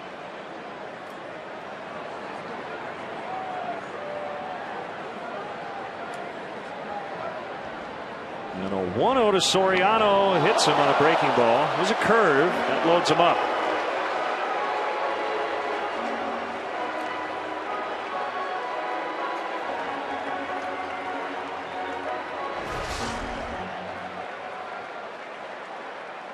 Yeah, no intent there on Dylan G's part whatsoever. Josh Tolley had set up way on the outside corner. You see him reaching all the way back across the plate as that curveball just never took the break. And that'll warrant another visit from the pitching coach, Dan Worthen, as the Mets now have some early action in their bullpen. It's Jeremy Hefner. They call him Hef.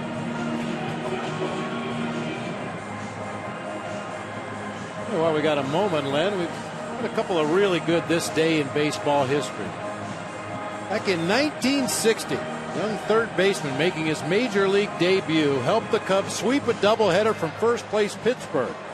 The rookie third baseman goes 3 for 7, drove in 5 runs during the doubleheader at Forbes Field. Of course, we're talking about our buddy Ron Santo. Yeah, got a nice tweet from Micah Pierce, Cubs fan, who also noted that. We got another tweet from a big Cub fan named Anthony Rizzo.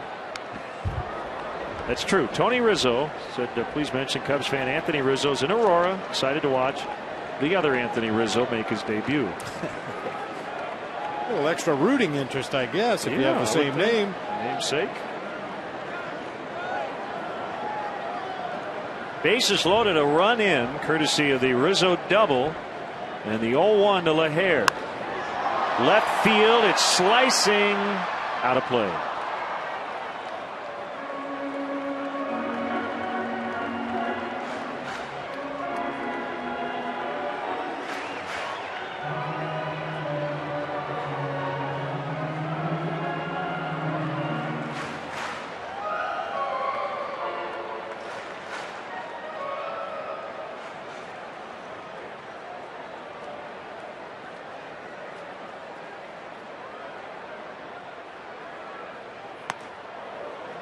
Fastball in. 1-2.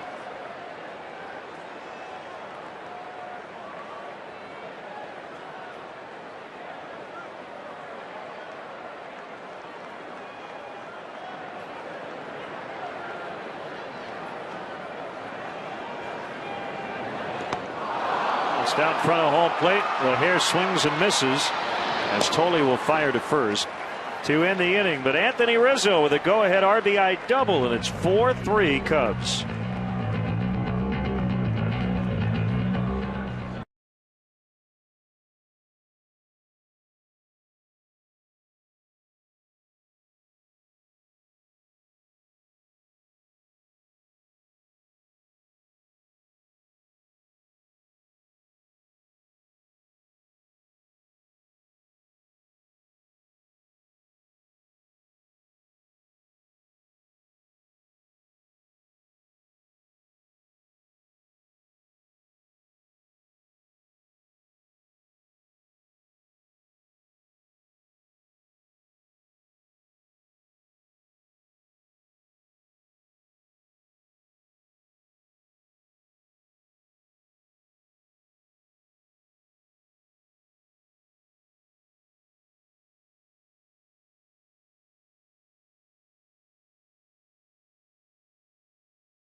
The fifth inning is brought to you by Fifth Third Bank, the Curious Bank. Member FDIC.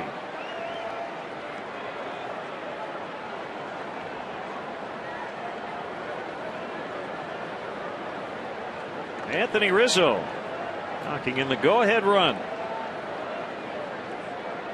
And it's 4-3. Here's Ike Davis. Takes a slider for a strike from Scott Main.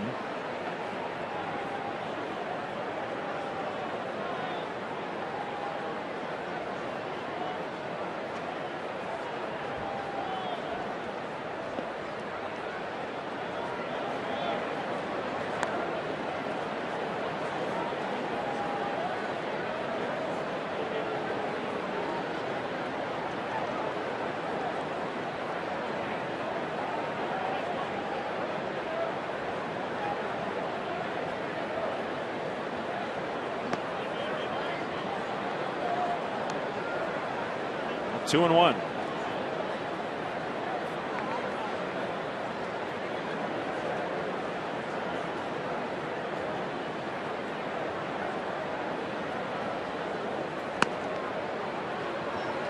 Fastball missed outside. Well, one thing we've learned, walks have been a bad thing for both pitching staffs tonight. Cubs used 2 walks to score 3 runs in the third. And as Bob mentioned, a lot of traffic against Wells and Maine so far tonight, but Ike Davis on a 3-1 just missed one as DeJesus makes a catch right on the edge of the warning track. 5 walks combined for the Cubs pitchers in the game tonight. Randy Wells and Scott Main. Fortunately, none came around to score, but definitely put a lot more pressure on the defense.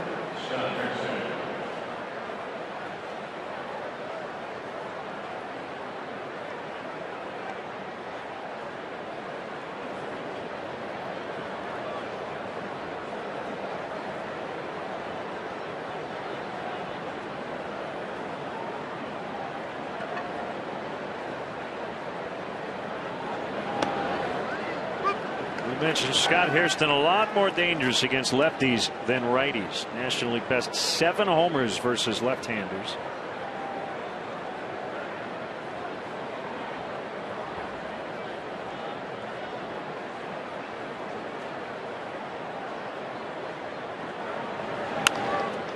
Hard hit ground ball. And Valbuena will be charged with an error.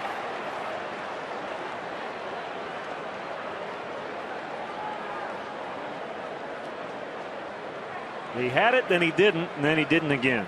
He picks it up that after the first drop, he gets it. Yeah, because the ball was hit so hard. You can bobble it once, but when you have to go back a second time and then make that off-balance throw from a knee, very little chance to get a guy like Scott Hairston, who runs extremely well.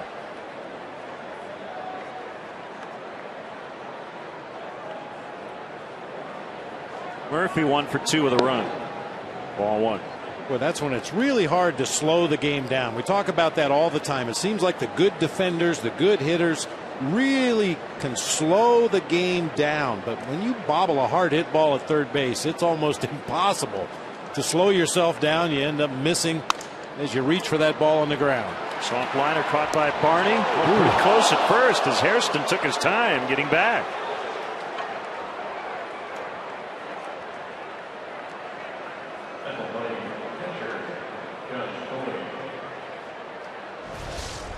That was a lot closer than it should have been. Scott Hairston just kind of turned and very casually went back to the bag at first. Heads up play by Darwin Barney to snap that throw over to Anthony Rizzo.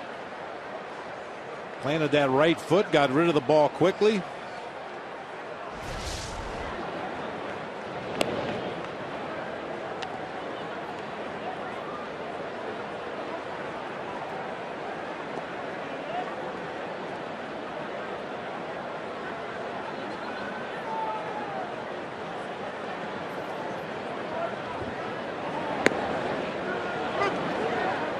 One strike on Tolley. Ronnie Cedeno on deck, and he would hit for the pitcher G.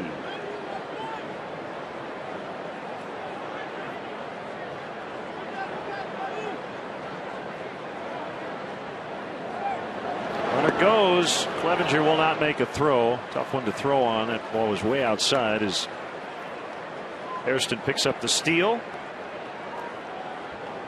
That's probably a wise thing. Steve Clevenger hung on to that ball. Anytime you have to reach that far to your left to catch the pitch, it's going to be extremely tough to get your upper body into a good throwing position.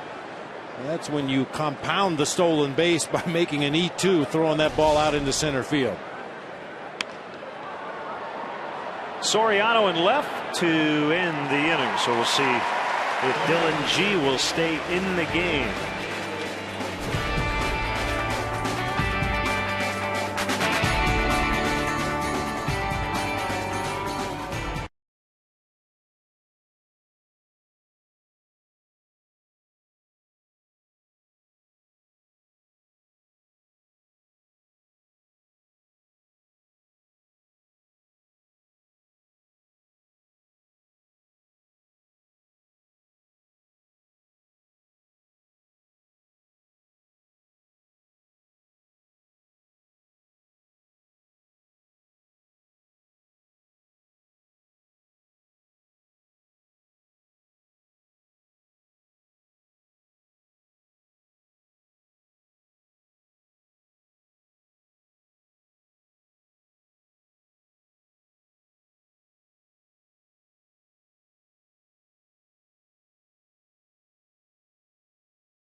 Member FDIC.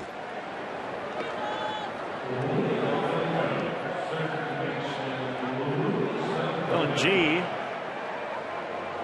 It's one more inning here. This spot would have come up and it would have been a pinch hitter had Tolley reached the top of this 5th inning. It will not be a quality start for him. He had 7 in a row coming in.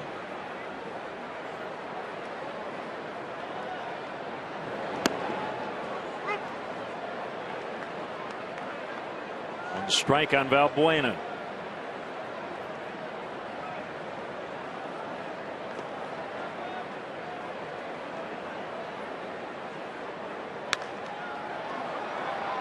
Slicing foul.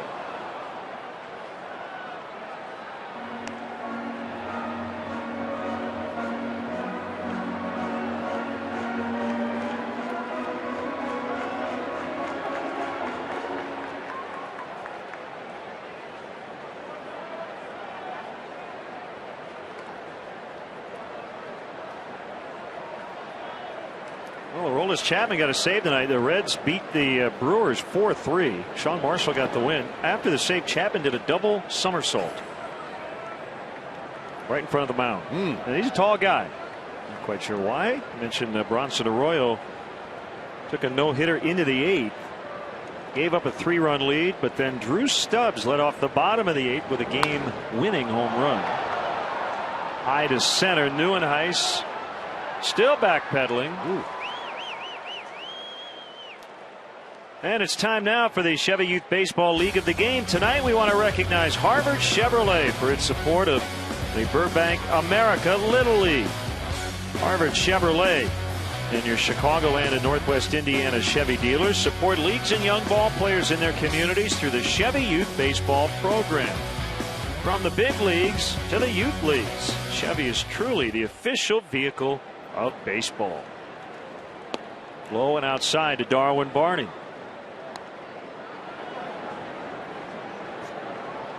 So the Brewers are now 8.5 games behind the Reds. 4th place in the Central. 8 games under 500. Reds can get a sweep tomorrow.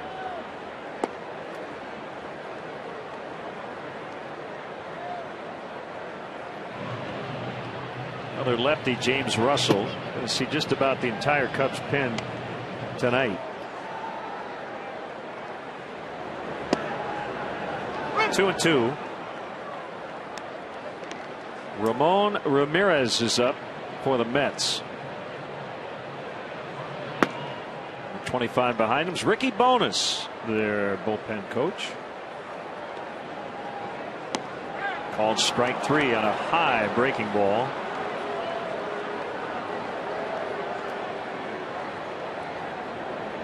Borderline at best that time to Darwin Barney on our Xfinity pitch tracks. You'll see that high slider just at the edge of the zone.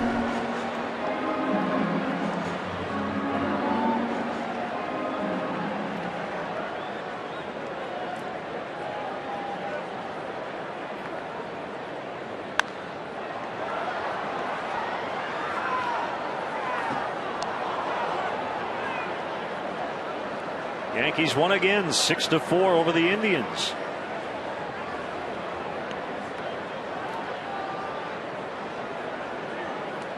Cleveland has now lost 4 in a row. Started the night a half game back of the White Sox.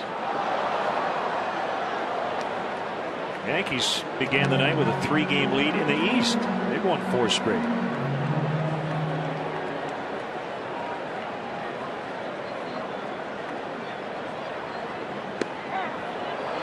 Curveball called strike 3, so G in possibly his final inning with his first 1-2-3 frame.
Time now for our Honda game summary. Anthony Rizzo's Cub debut's gone quite well, thank you very much. 2 hits, including a go-ahead RBI. And the Mets have gotten a couple of knocked in from the bottom of their order. The catcher and the starting pitcher. Visit your local Chicagoland Honda dealer today. Test drive a 2012 Honda Accord.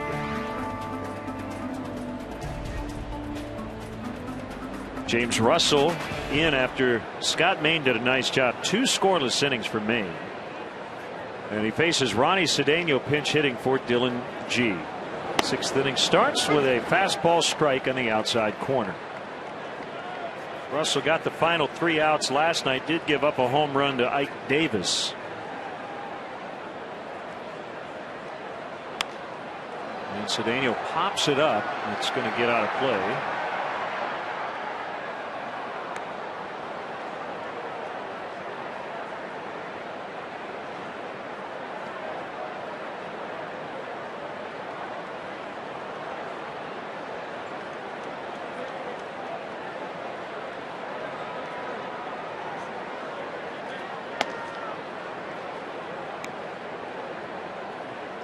Cedeno played the whole game last night at second base, had 2 hits and 4 tries, including a double.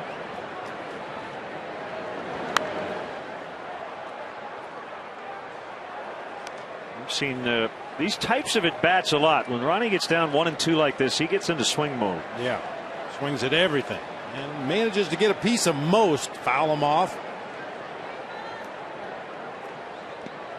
Didn't really have a chance to swing at that curve. And you're seeing Dale Swaim go with back-to-back lefties out of the bullpen. First Scott Maine in relief of Randy Wells, and now James Russell. I think that gets back to the number we gave you earlier about David Wright. Makes no difference righties or lefties to David Wright. However, Ike Davis, Lucas Duda, a couple of left-handed power hitters. You want to try to neutralize those 2 guys. Ronnie Cedeno has 3 hits in this series, representing the tying run, and he's on base. Hey fans, tickets are still available for the 2012 Cubs season, including the next series against the Astros starting this Friday right here at Wrigley Field. To purchase tickets, visit Cubs.com, call 1-800-THE-CUBS, or visit the Wrigley Field box office.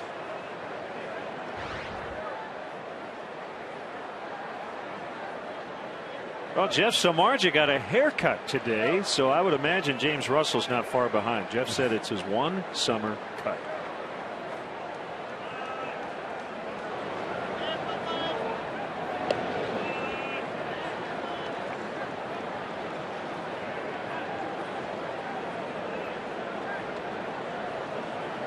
Yeah, you know how I feel about that, partner.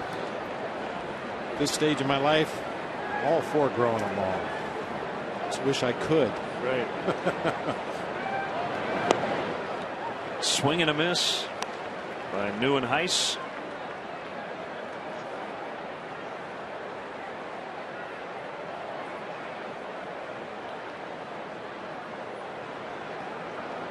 Kirk Neuenhuis, N-I-E-U-W-E-N-H-U-I-S. You like vowels and soft consonants, he's your man.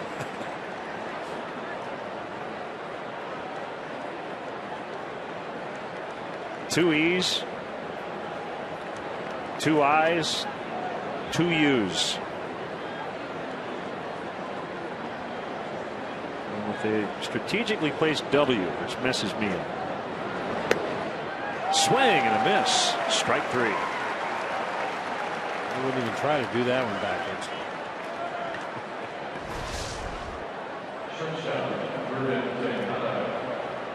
Neuenhuis can walk backwards back to that first base dugout. Good breaking pitch that time by James Russell. Started in the middle of the plate, ended up low and away out of the zone for the swinging strike.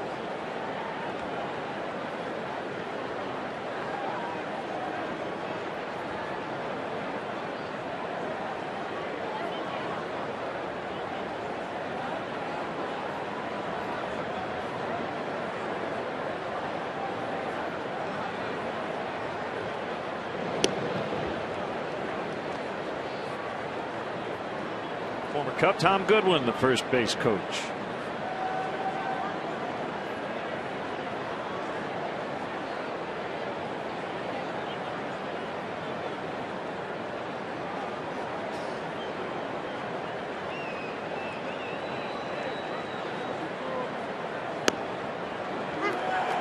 Strike.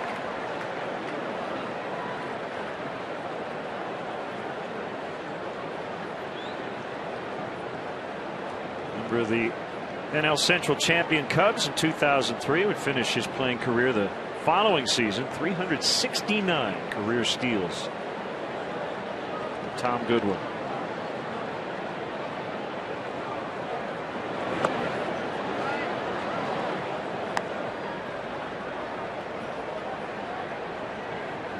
That makes sense, Bob. You'd put a lot of guys at first to coach who were good stolen basemen in their playing careers. Baby Lopes comes to mind.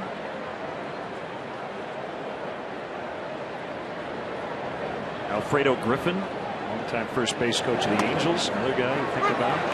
Eric Young, Arizona. Dave Collins for a long time was a first base coach. Not that those guys can't be third base coaches, but you know, you miss a little bit of the that base running instruction. And if you're a premier base stealer, you know what to look for. You know the trigger points for a right-handed pitcher, for a left-handed pitcher, things to watch for when they're coming over to first base as opposed to delivering a pitch to home plate. Hit well to deep left. Soriano back on it. Makes a catch as he bangs into the wall. Cedeno back to first.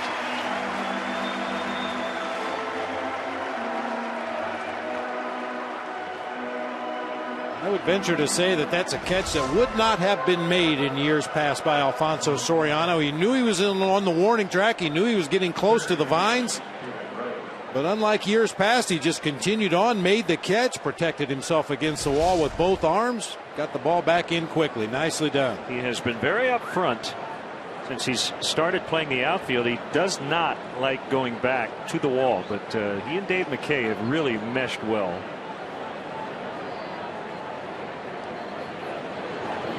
You saw that sign Dave McKay was giving to the Cubs outfielders. No doubles. With 2 outs in the inning and a runner at first base, chances are the only way he's going to score from first is on an extra base hit. So to combat that, you play your outfielders a couple of steps deeper than normal. Try to make sure that that batter at the plate doesn't get an extra base hit, or at least only a double. Hustle it back in quickly and keep that runner at first from scoring.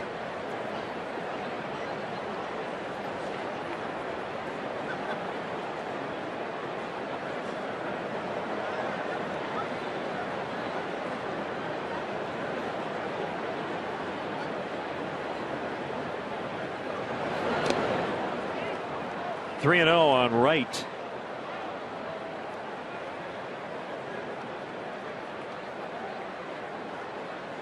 I think it's safe to say when you play here in Chicago, and certainly when you're in New York, one thing to be a really good player, but it's another thing to be a really good player and to have that even-keeled personality that David Wright possesses.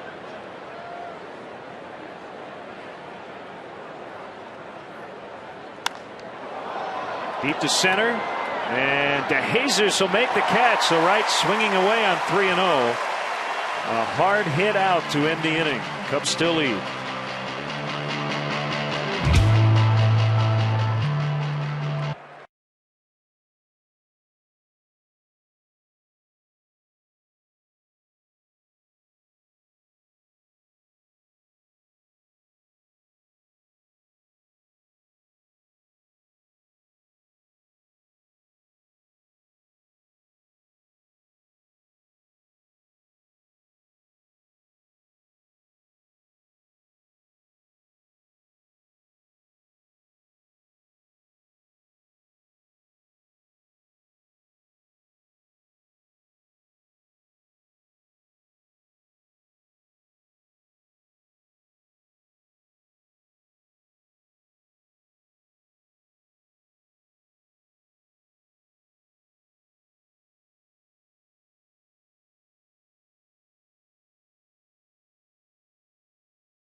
Score Anthony Rizzo. You see that 3 spot, couple of hits, and to this point he's provided the go-ahead RBI.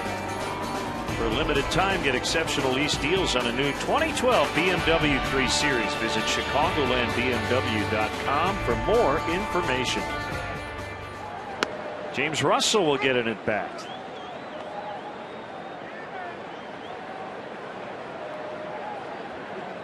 The scoreless top of the 6th. He Bounces one to Murphy, the second baseman.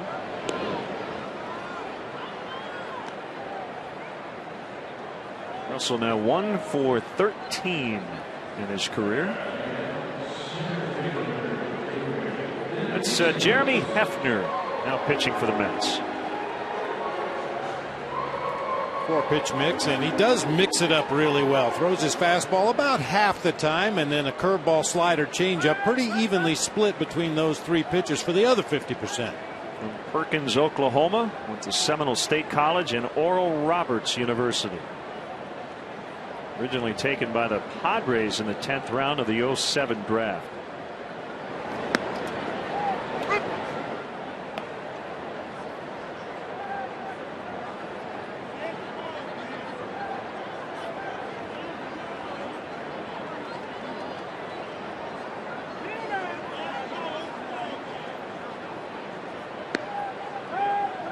Big curveball for a strike. There's nothing in his bio that says that he would be related to Hugh Hefner, so I'm assuming he's not. But I bet you every teammate he's ever had asks him. Yeah, can you get me into the mansion? Right.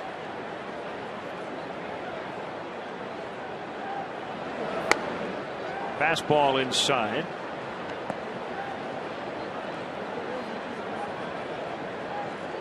Padres minor league pitcher of the year in 2008.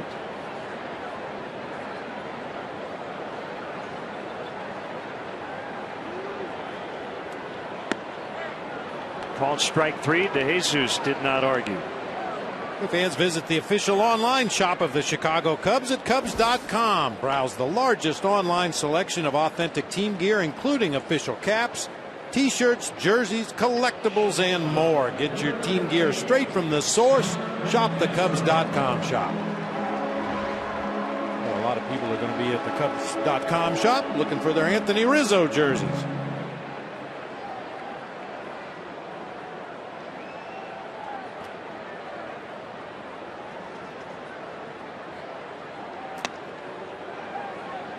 Curve is high.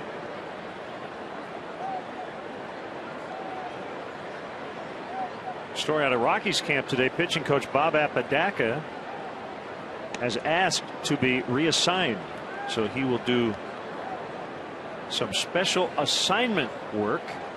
They are dead last in ERA. Apparently Apodaca asked Jim Tracy if he could be reassigned. So bullpen coach Jim Wright and Bo McLaughlin, the AAA pitching coach, will be co-pitching coaches for the rest of 2012. Big fan of Bob Apodaca's. Been doing it for a long time. But as Jim Tracy was quoted, he's tired, fellas. He's tired.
In the fourth,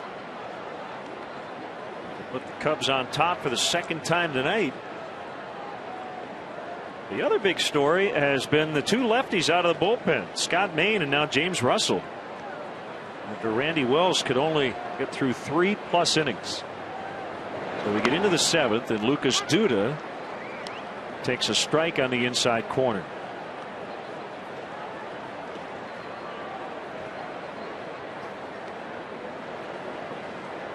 Duda went to USC. And Soriano reaches up and makes the catch.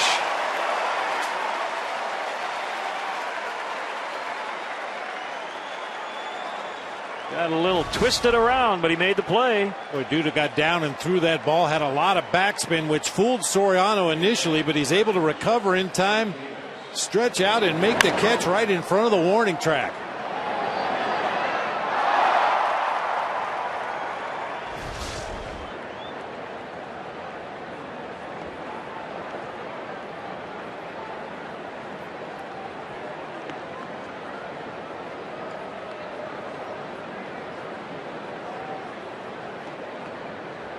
Ike Davis swings and misses.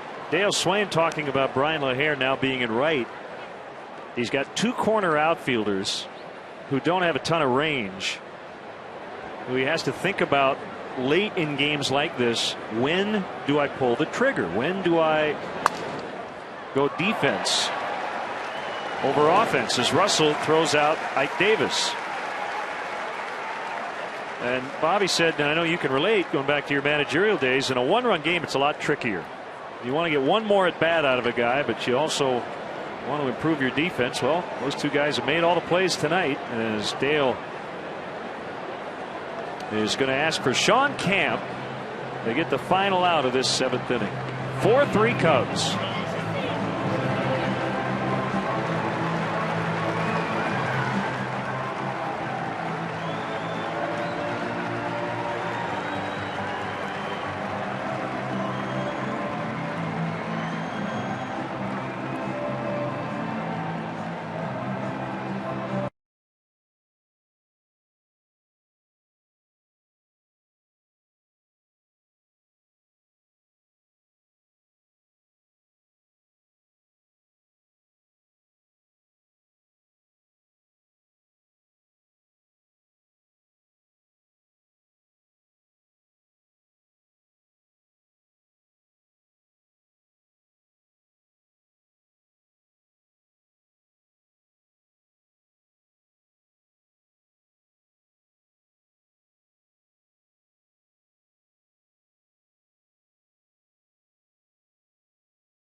Guys have actually made some nice plays tonight. Brian LaHare with a leaping catch.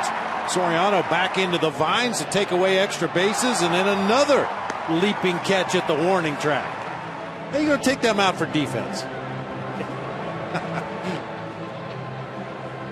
Well, they're paid to hit, but they've also got to make some plays, which they have. And Scott Main and James Russell picking up tonight's starter, Randy Wells. So here's Sean Camp facing Scott Hairston with 2 outs, nobody on. Cubs nursing a 4-3 lead.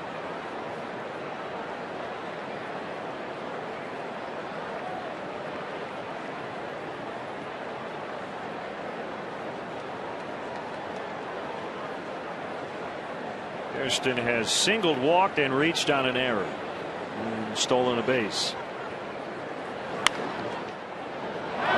Right through the legs of Valbuena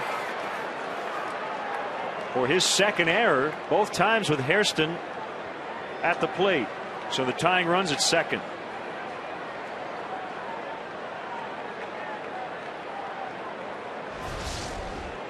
A rough night down there for Luis Valbuena, and it just comes up with the glove.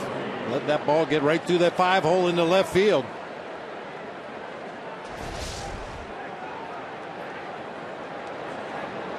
Brings up the second baseman, Daniel Murphy.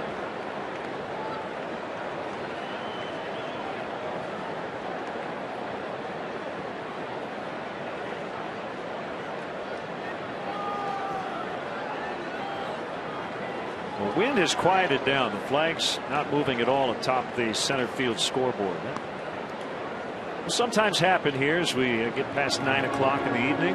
Very calm conditions. And usually, Bob, when it's 70+ degrees and calm, that makes it a hitter's park.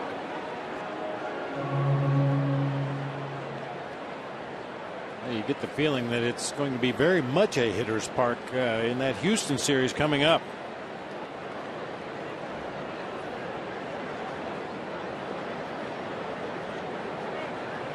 Kick and the pitch to Murphy. He was in there for a strike on Camp's best pitch, the slider. He's had great command of that pitch recently, Len, throwing it on both sides of the plate, especially tough on those lefties when he throws it to that outside corner.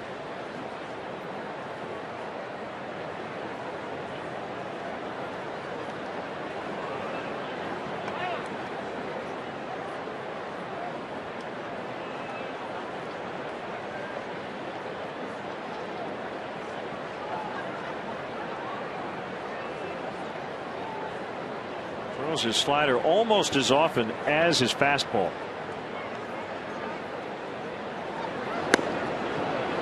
Now, prior to this year, he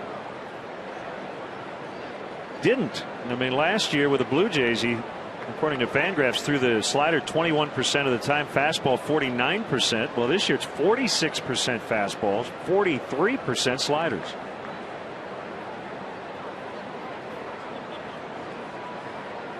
And a lot fewer changeups. Another slider. 1 and 2. Both strikes on that breaking ball near the outer part of the plate. And look on our Xfinity pitch tracks, the location of those two sliders. The first one at the top of the outside corner, that one at the knees on the outside corner.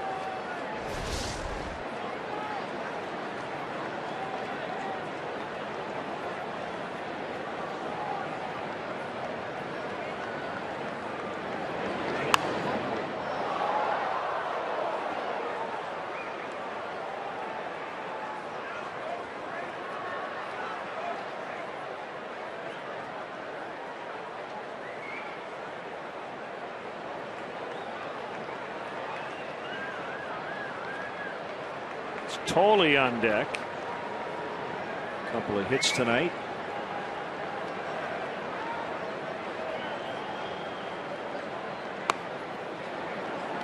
Busted him inside with a fastball. 2 and 2.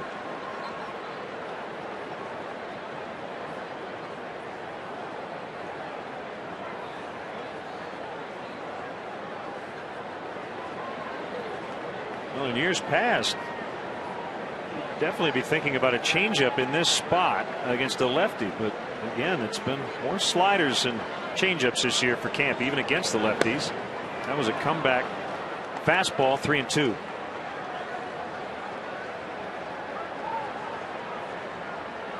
Even though, Bob, that seems to be the pitch that makes sense, righty against lefty, you don't want to throw your third best pitch in this big spot. I got to believe he's going to go back to that slider on the outside corner. And he did. That one more toward the inside. Yeah, missed his spot that time. They wanted to throw it to the outside corner. That one caught quite a bit of plate.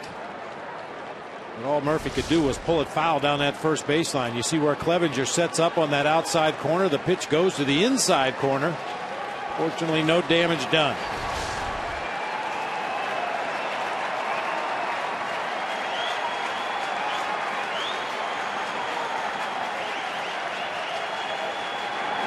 Slider again, same spot, hit foul. It seems like he'd be set up for a sinker away. Sean Kemp has been throwing sliders to the outside corner, sinkers to the inside corner.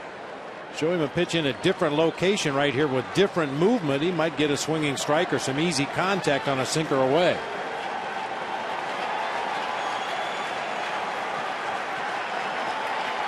Another 3-2. That was a changeup, believe it or not, and he gets the out. 3-1. Stretch time with the Chicago Fire. Members of the Chicago Fire soccer team: Arna Friedrich, Dom Odura, and Dan Gargan. All right, Cubs fans, help us out up here. Let me hear you. 1, 2, 3. Take me out to the ball game. Take me out to the ground. Buy me some peanuts and cracker jacks. I don't care if I never get back, 'cause it's root for the Cubbies. If they don't win, it's a shame. Or it's 1, 2, 3 strikes, you're out at the old ball game. Let's score some runs, Cubbies!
Anthony Rizzo. Fly ball to right, and he just missed it. Didn't hit the sweet spot of the bat. 4-3 Cubs lead. And Bob, I think he broke out the changeup to get him. Like 82. Now, sometimes pitchers will go to their third best pitch after they've thrown their number 1 and 2 as many times as Sean Kemp had thrown the sinker and slider in that at bat to Daniel Murphy. Gave him something he hadn't seen. Got the rollover grounder. 1 out. Here's Soriano.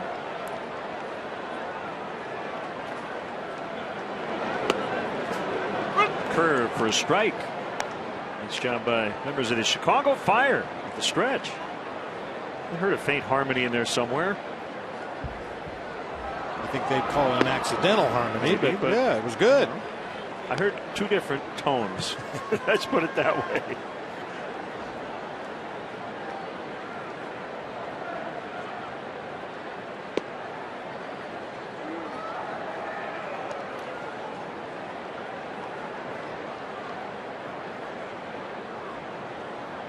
Two and 1 on Soriano. There's Tim Burdack, Chicago area native, left-hander. And Soriano gets hit for the second time in his many plate appearances. I think the Mets are going to appeal to see if he swung at it, but he did not.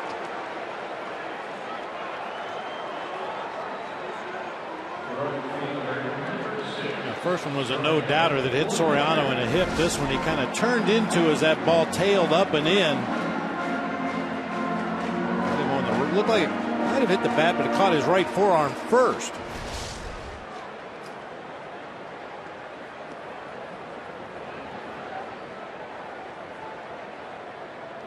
And Terry Collins coming out, and he's going to bring in his left-hander to face Brian LaHare.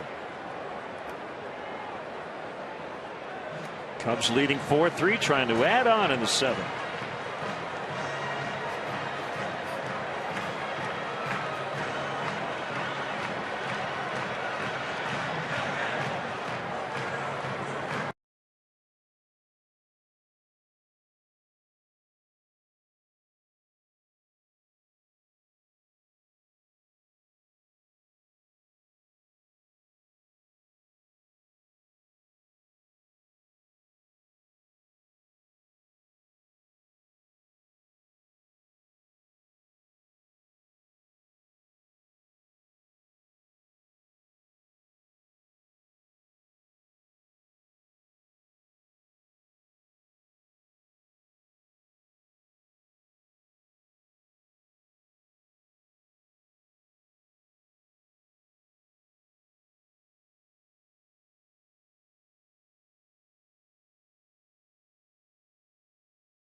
is on to face Brian LaHare. Actually, back-to-back lefties due up, LaHare and Valbuena. And you know, Len, we were talking about when to pull the plug on your corner outfielders for defensive reasons. I think right now would be the time to drop Tony Campana in there at first base as a pinch runner for Alfonso Soriano. Improves you defensively in left when Campana comes into the ball game, and obviously putting a base stealer at first base right now. And a third benefit would be to get Alfonso Soriano in that training room, get some treatments on that right arm. It's obviously given him some problems. And you know Dale wants his bat in the lineup against Jonathan Nisa, left-hander, tomorrow.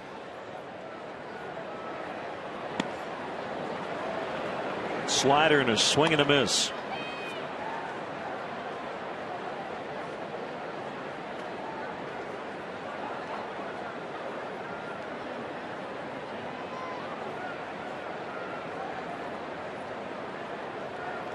Pretty much fastball, slider. Really slider fastball from Burdack, since he faces so many lefties. 0-2.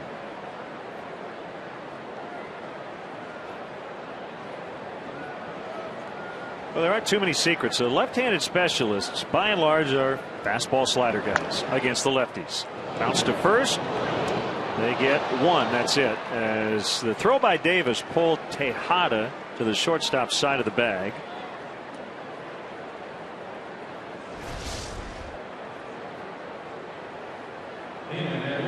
Davis could have elected to tag the bag at first, which then would make it a tag play at second base on Soriano. Instead, he tries to complete the 3-6-3, but his throw to second base was offline. Tejada had to make sure he got the force at second base.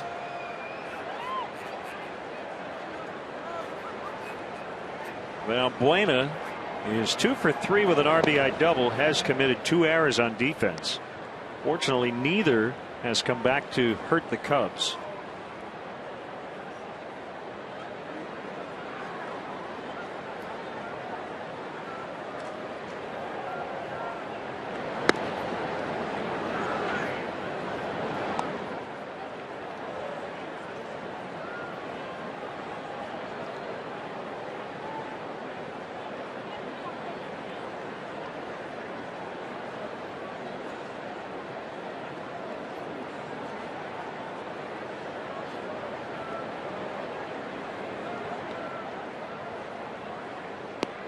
Now Buena couldn't hold up. Throw to first. Out. Brian LaHare nailed at first by Josh Tolley. And the inning comes to an end.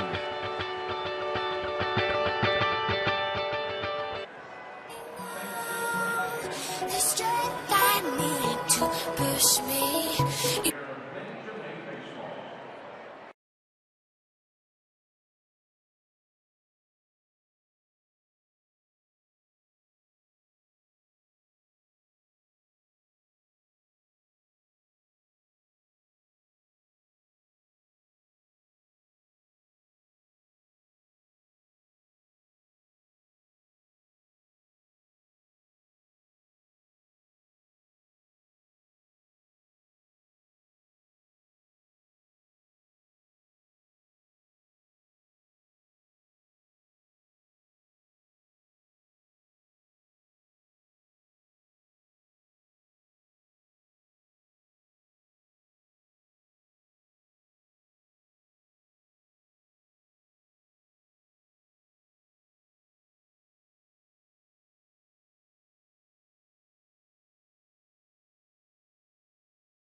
To push me, you show the lights that stop me, turn to stone. You shine me when I'm alone, and so I tell myself that I'll be strong. And dreaming when they're gone, 'cause they're calling, calling, calling.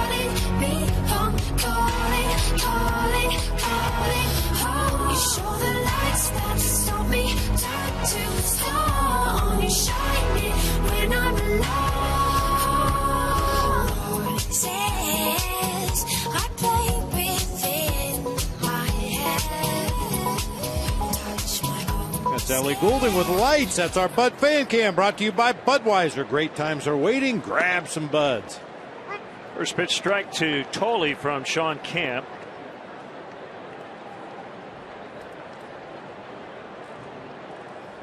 Joe Mather now playing right for LaHare.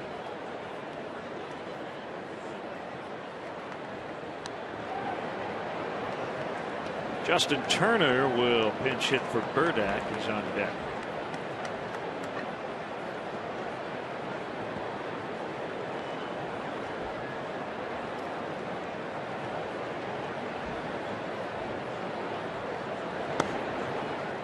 Change up outside.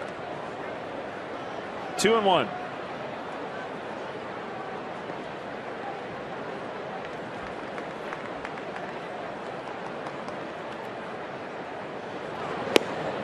Blowing inside on a slider. 3-1.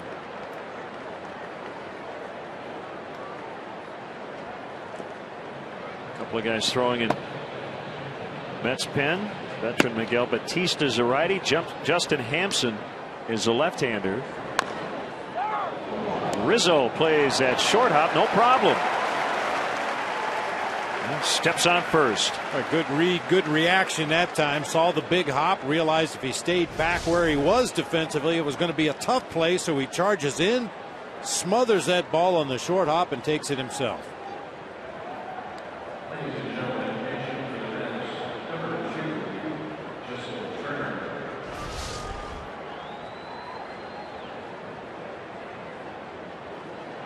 Still learning the hitters in the National League, obviously getting a lot of help from his bench tonight as far as positioning for each one of these Mets batters.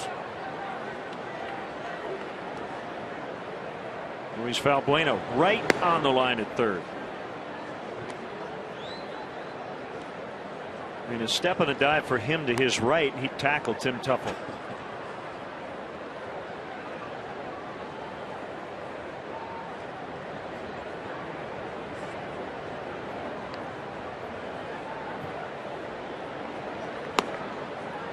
Slider for a strike. 1-1 on Turner. Turner pinch hit in the 7th last night, fly to center.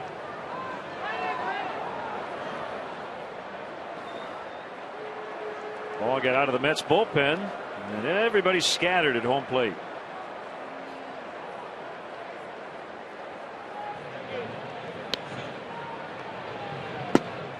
Guessing Miguel Batista did it.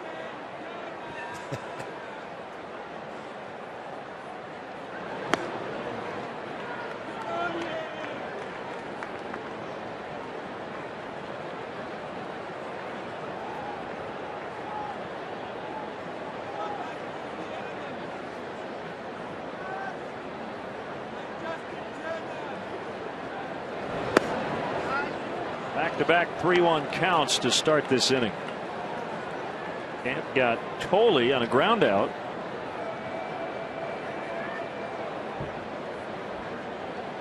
There's Neuenhuis on deck. Right field and a base hit.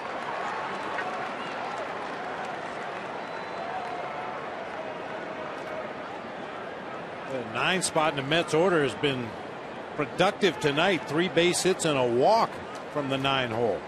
Andres Torres will pinch run.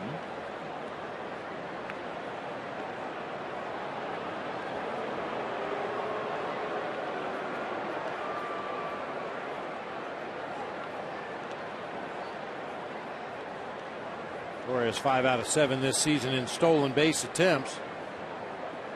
Have to pay him some attention over there. He had one last night.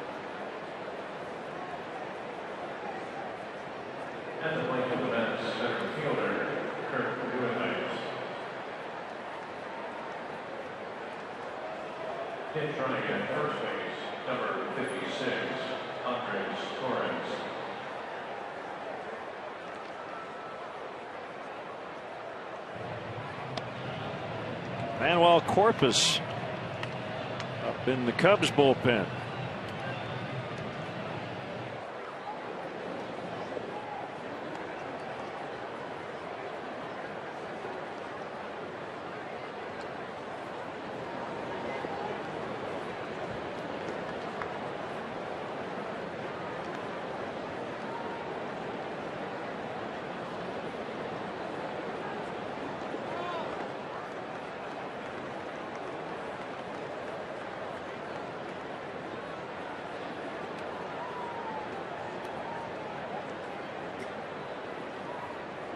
There he goes.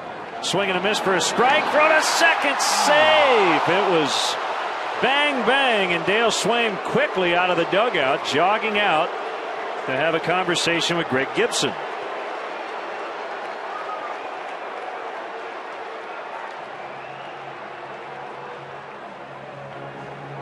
I think Dale's got an argument. It looked like that throw not only beat Torres to second base, but Castro got a quick tag down.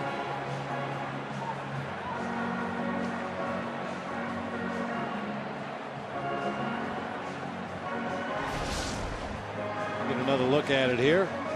Nice job by Steve Clevenger. Good weight transfer. Oh my. Did he tag him? Yeah, I don't know. That's the question. But that's the question we've been asking umpires for years at second base. Do you have to tag him when the throw beats the runner? The tag is down in front of the bag. Does there really have to be contact? Boy, I tell you, it's hard to tell if he actually got his arm before the hand got in.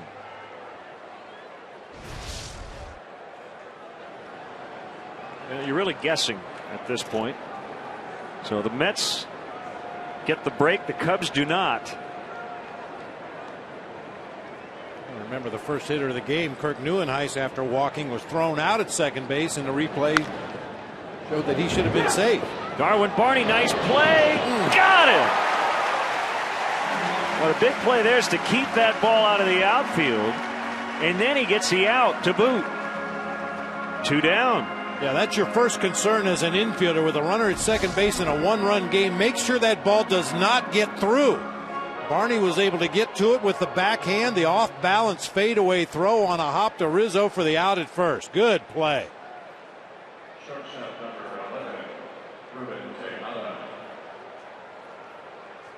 Well, the key guy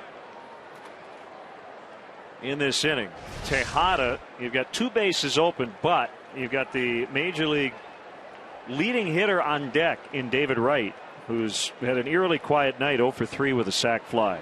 So Camp's job's to get Tejada.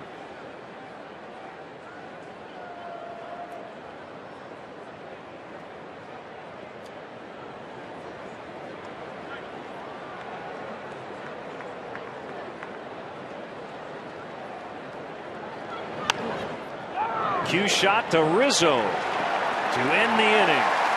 They strand the tying run at third. Cubs still lead 4-3.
Here, Budweiser will donate $5,000 for every Cubs walk-off win to Folds of Honor. Find us at facebook.com/Budweiser to see how you can help support our nation's soldiers and veterans. They were looking at Cubs all-time walk-off home run leaders. Sammy Sosa at the top of the list. Monsanto second with 6, and then 4 guys tied with 5 walk-off home runs in their career.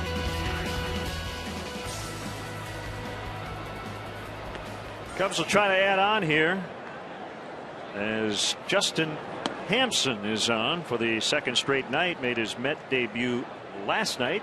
Scoreless inning. Torres remains in. Plays center field.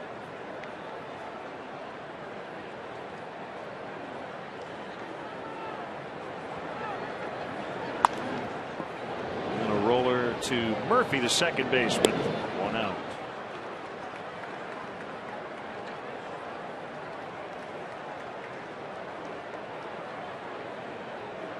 Second baseman, number 15. 34,064 tonight. It's been a nice atmosphere.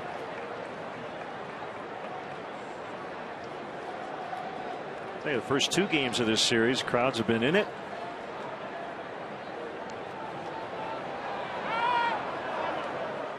And now ball out of the Cubs bullpen as Carlos Marmol gets ready for the ninth.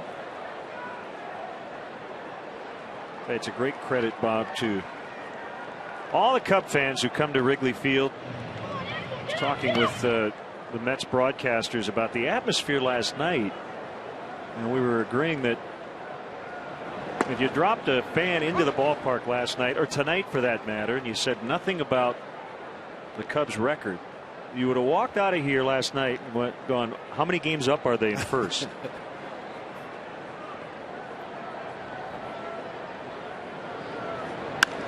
Darwin Barney rips one into center for a base hit.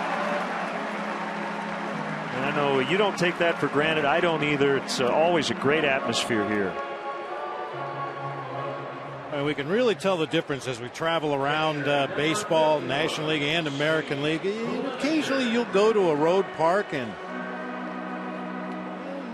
you wonder why the fans are there. You know, they like to watch baseball. They like to see home runs. They like to see exciting plays, but they don't anticipate situations in the game when the game is maybe hanging in the balance. It might be at the most unusual time of a ball game, but Cubs fans always recognize those pivotal moments in a game. It's the same thing at Yankee Stadium and Fenway Park. Down in St. Louis, the fans are very observant, very knowledgeable.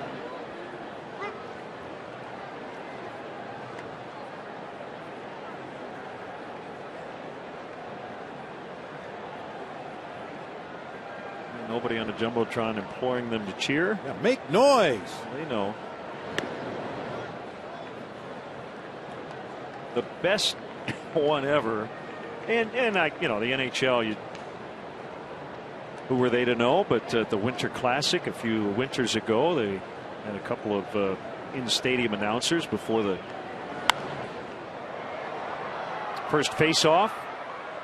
And they were telling the crowd, okay, NBC's going to start its broadcast. This is when you cheer. And the fans here all went, no, it's okay. We know. Yeah. We know when to cheer. We'll let you know when it's time to cheer.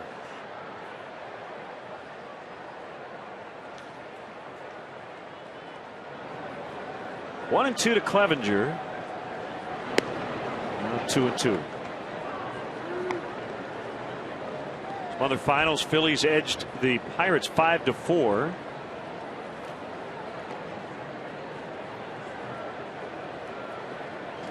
Phillies are out of last place. Miami lost again.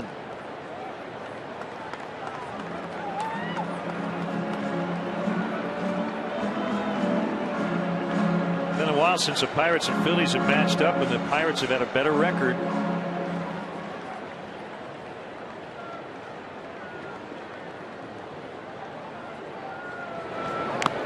Runner goes and a foul at the plate. Phillies have won the first 2 of that 4-game set.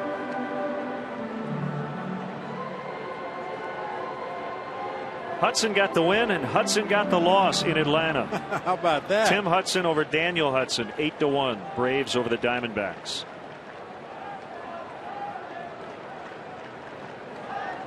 Ready Freeman and Chipper Jones with 3 hits right off the backside of Hampson, and everybody's safe. It's a hit.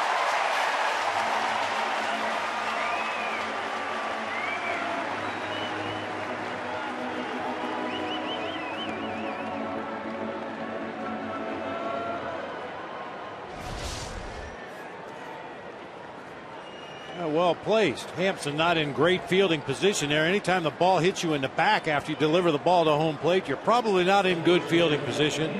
He knows when to cheer.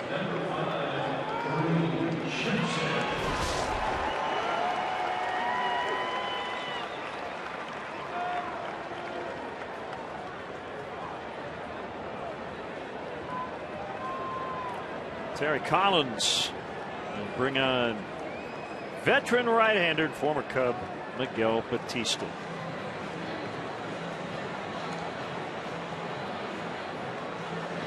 Four, 3.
Know about Miguel Batista. Oh, since boy. You know him so well. He is not a prototypical baseball player. Let's just put it that way. He's an author. He's written books. He writes poetry. He loves sculpture and painting.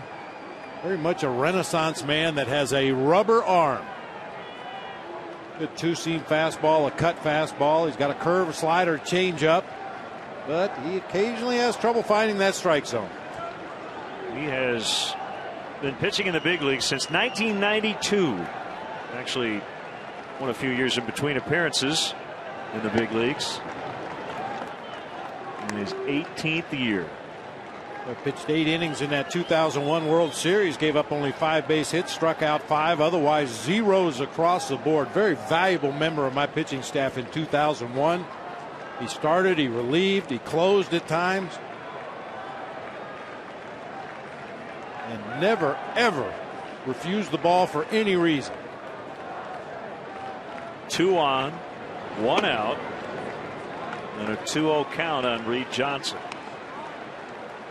Batista's been a Pirate, a Marlin, a Cub, an Expo, a Royal, a Diamondback, a Blue Jay, a Diamondback again, a Mariner, a National, a Cardinal, and now a Met.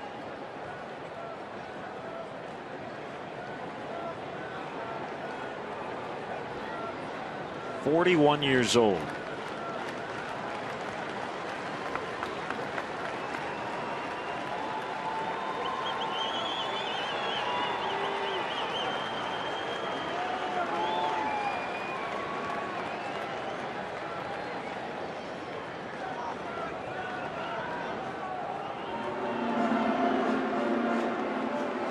This you probably don't know about Miguel Batista. In his time in Arizona, he was very active with the Native American community down there, organizing clinics and doing fundraiser for the schools. And at one of the fundraisers he went to, they gave him a Native American flute, which he proceeded to practice on in the clubhouse for the rest of the year.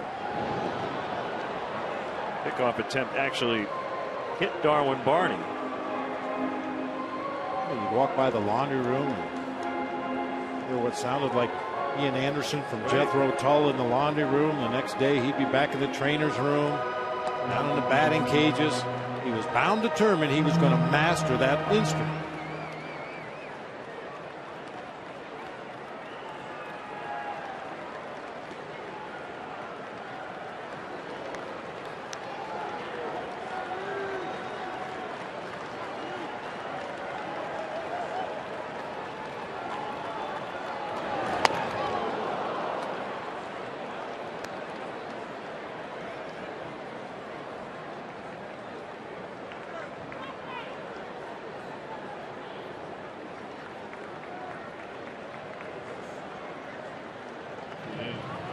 Carlos Marmol ready, although the Cubs wouldn't mind giving him a little more support here, leading by a run.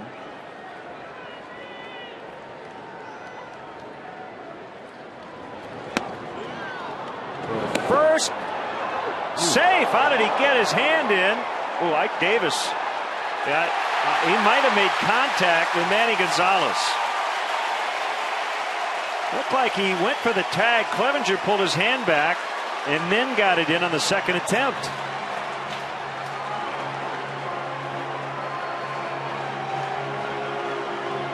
On the play, Darwin Barney ended up at third. I think they're going to send Darwin Barney back to second base. And now Dale Swaim is arguing. Yeah, I never saw a timeout called anywhere on the field.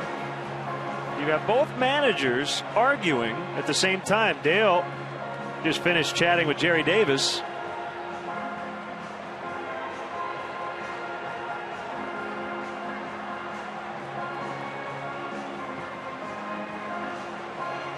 I don't think Terry Collins is going to stop until he gets tossed. I think you're absolutely right. Well, Jerry Davis, the crew chief, is going to step in and try to calm down the Mets skipper, get him off the field.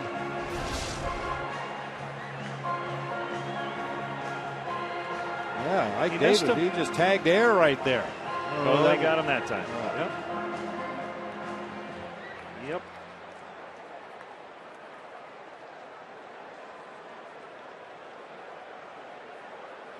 Yeah, if Steve Clevenger were able to reach in there with his left hand instead of the right hand, he might have been able to get in. Well, he did get in, according to the first base umpire, but we're going to have a slight delay here while the new first baseman cranks it up. It's going to be Daniel Murphy to move from second to first.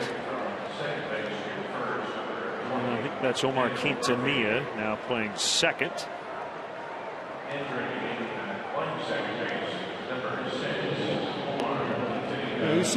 We've seen that particular slide with good base stealers where they go in head first.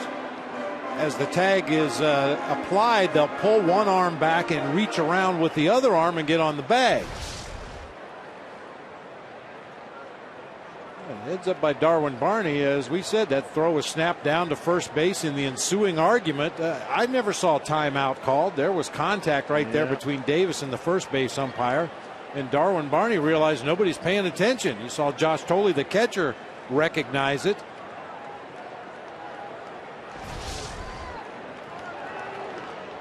Not sure why he was sent back to second base. That seems odd.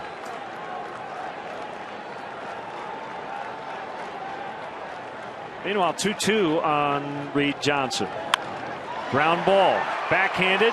Tejada from his knee throws it away. Barney will score. 5-3.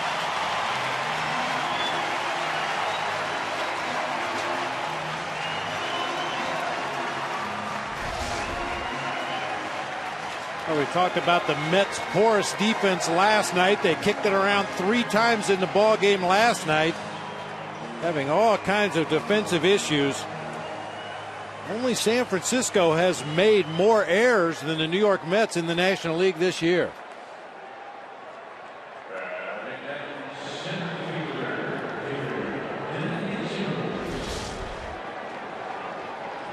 Reed Johnson gets a single and an E6, allowing the other runners to advance.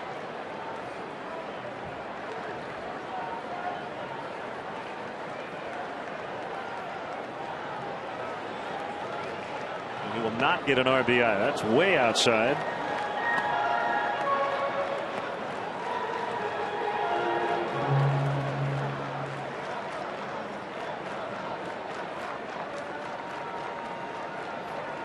Big insurance run.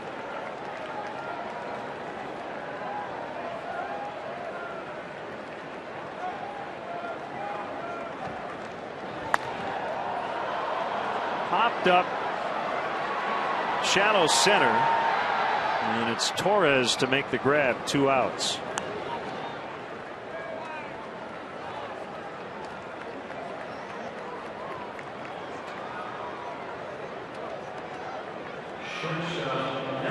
I'll tell you, Ike Davis, I mean, barely touched the first base umpire Manny Gonzalez, but the MLB doesn't like that. It certainly will be reviewed. Could be possible cause for a suspension.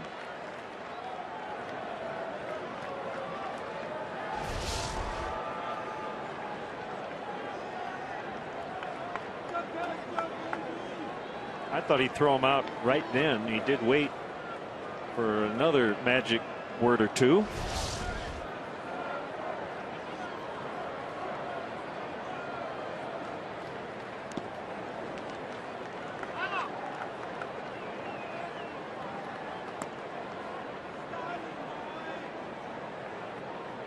If the Cubs learn nothing else tonight, in the future they're going to have to be a little more aware on the bases when Josh Tolley's behind the plate. He likes to throw behind the runners, especially on pitches in the dirt. Caught Brian LaHare earlier in the ball game.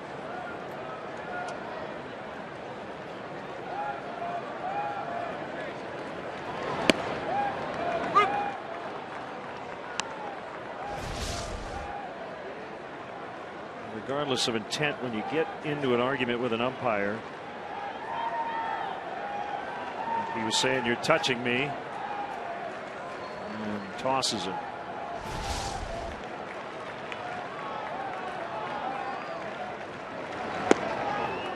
Outside corner on a fastball. 1-2.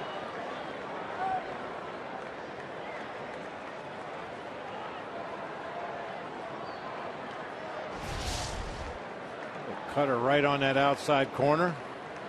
92 miles per hour. Batista still has a live arm.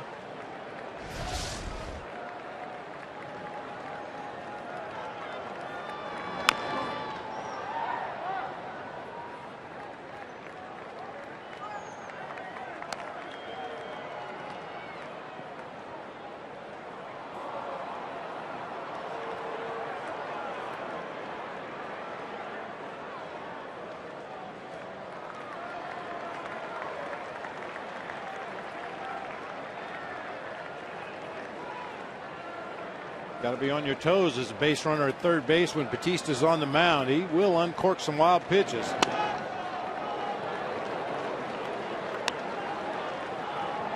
He has 1 on the season, but we've seen Josh Tolley bouncing around back there behind the plate in this inning.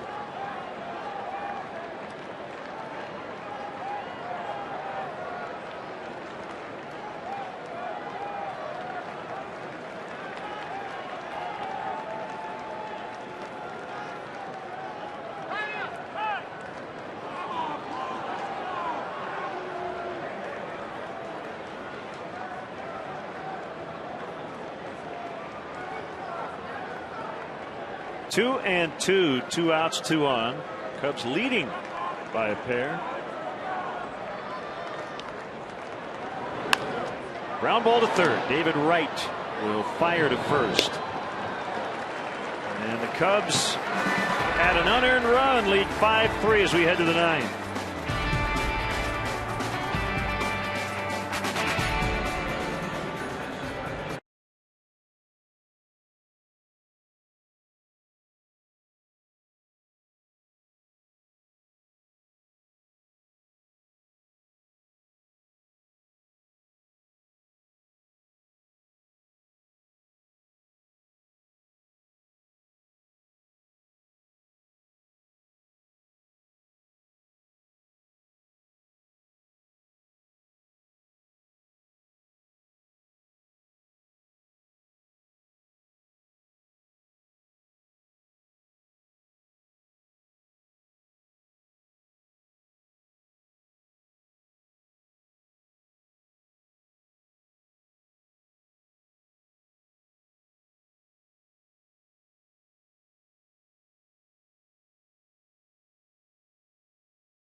Carlos Marmol coming in.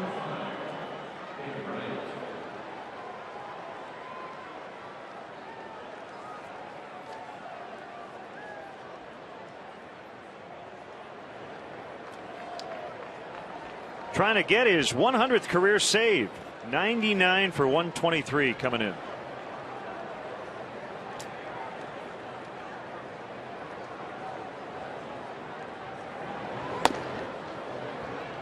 Fastball misses.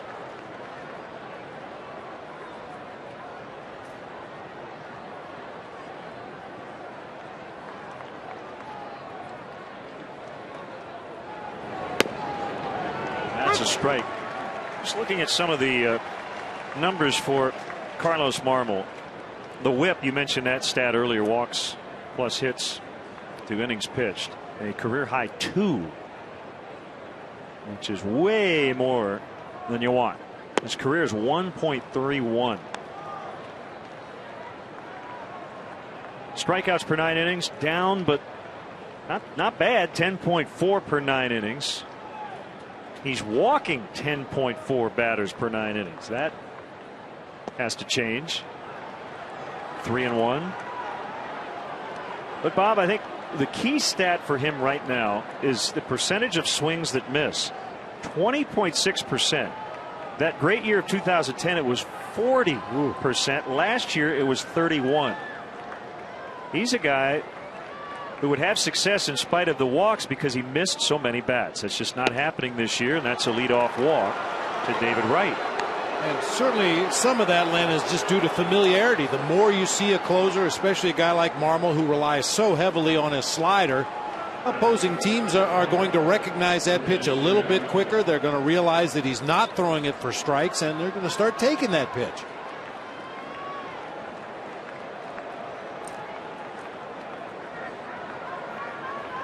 How big does that insurance run look now?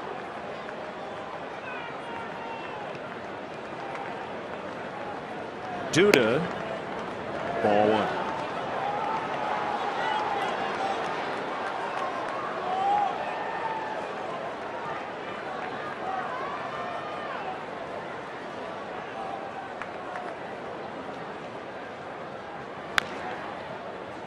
Old foul. Quintanilla's on deck. Remember, Ike Davis got kicked out in the 8th. So it will be Omar Quintanilla instead. That's one thing. This Mets lineup does have some thunder up and down, but you have very little to scare you off the bench, especially now at this point of the ball game. All they have left is their backup catcher, Mike Nikias.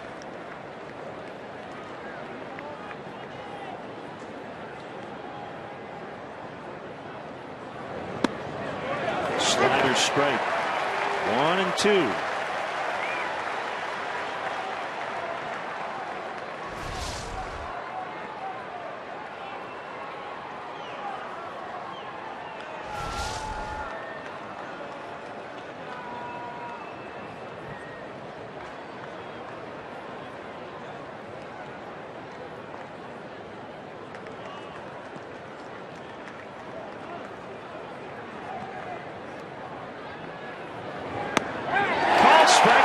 Slider.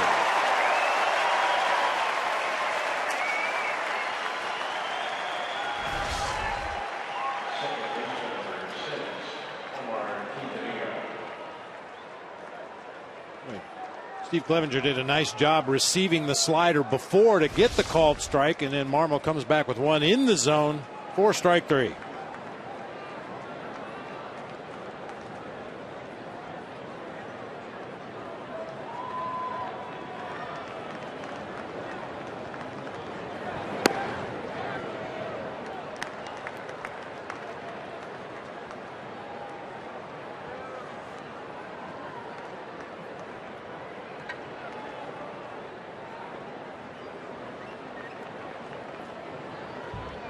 Kick the 1-0, strike, 1-1. That's a lot of middle infielders currently on their roster.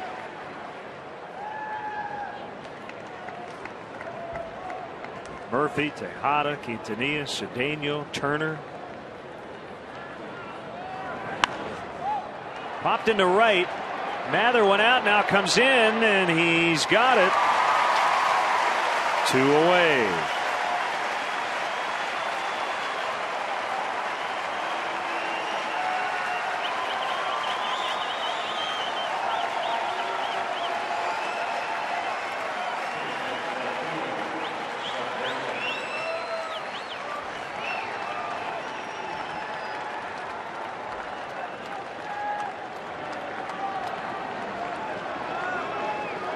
Scott Hairston.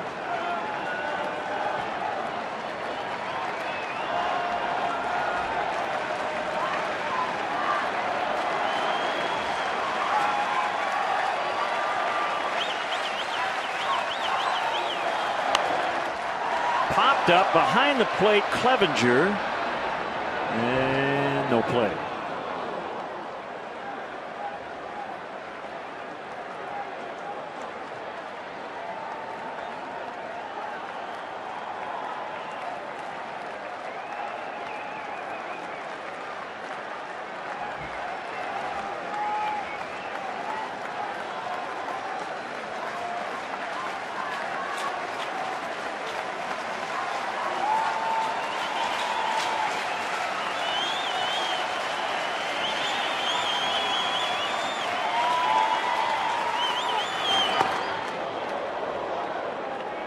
This is about as deep as you will see the Cubs play their outfielders once again in that no doubles alignment. Not really too concerned with the runner at first base. They just want to make sure Scott Hairston, the batter at the plate, doesn't reach scoring position.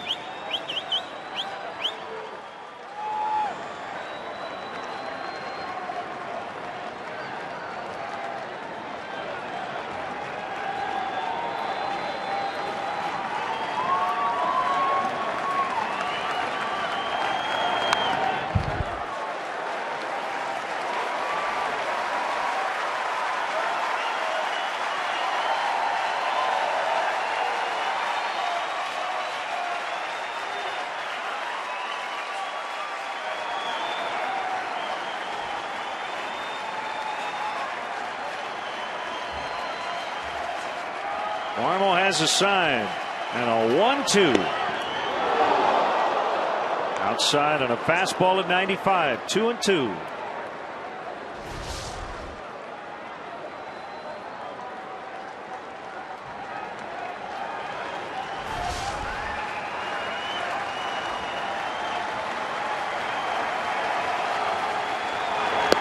Swing and a miss. Cubs win. Cubs win 5-3, and the guy with the game-winning RBI, Anthony Rizzo, in his Cubs debut.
No pause this time.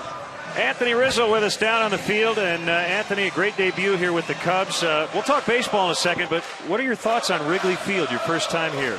This is incredible. The atmosphere here is unbelievable. I couldn't ask for more, especially getting the win. It's a good game. It's a lot of fun. Anthony, I know it's been a whirlwind coming up here to Wrigley Field to play your first game for the Cubs, but what was your pregame preparation like? The video room, the advanced scouting report on tonight's pitcher, how did that go? I just did everything I did in AAA, and J-Roll, our hitting coach, was our minor league rover, so he knows my routine down there, and we just stuck right to it, and I did everything I did down there up here today, so it's a good day. Will you sleep well tonight? You got to be right back here early in the morning. Watch out. Here it comes. Turn around. All right, Anthony. We're going to let you go. Congrats. Anthony Rizzo with a game-winning RBI. Go ahead, Anthony. Enjoy it, man.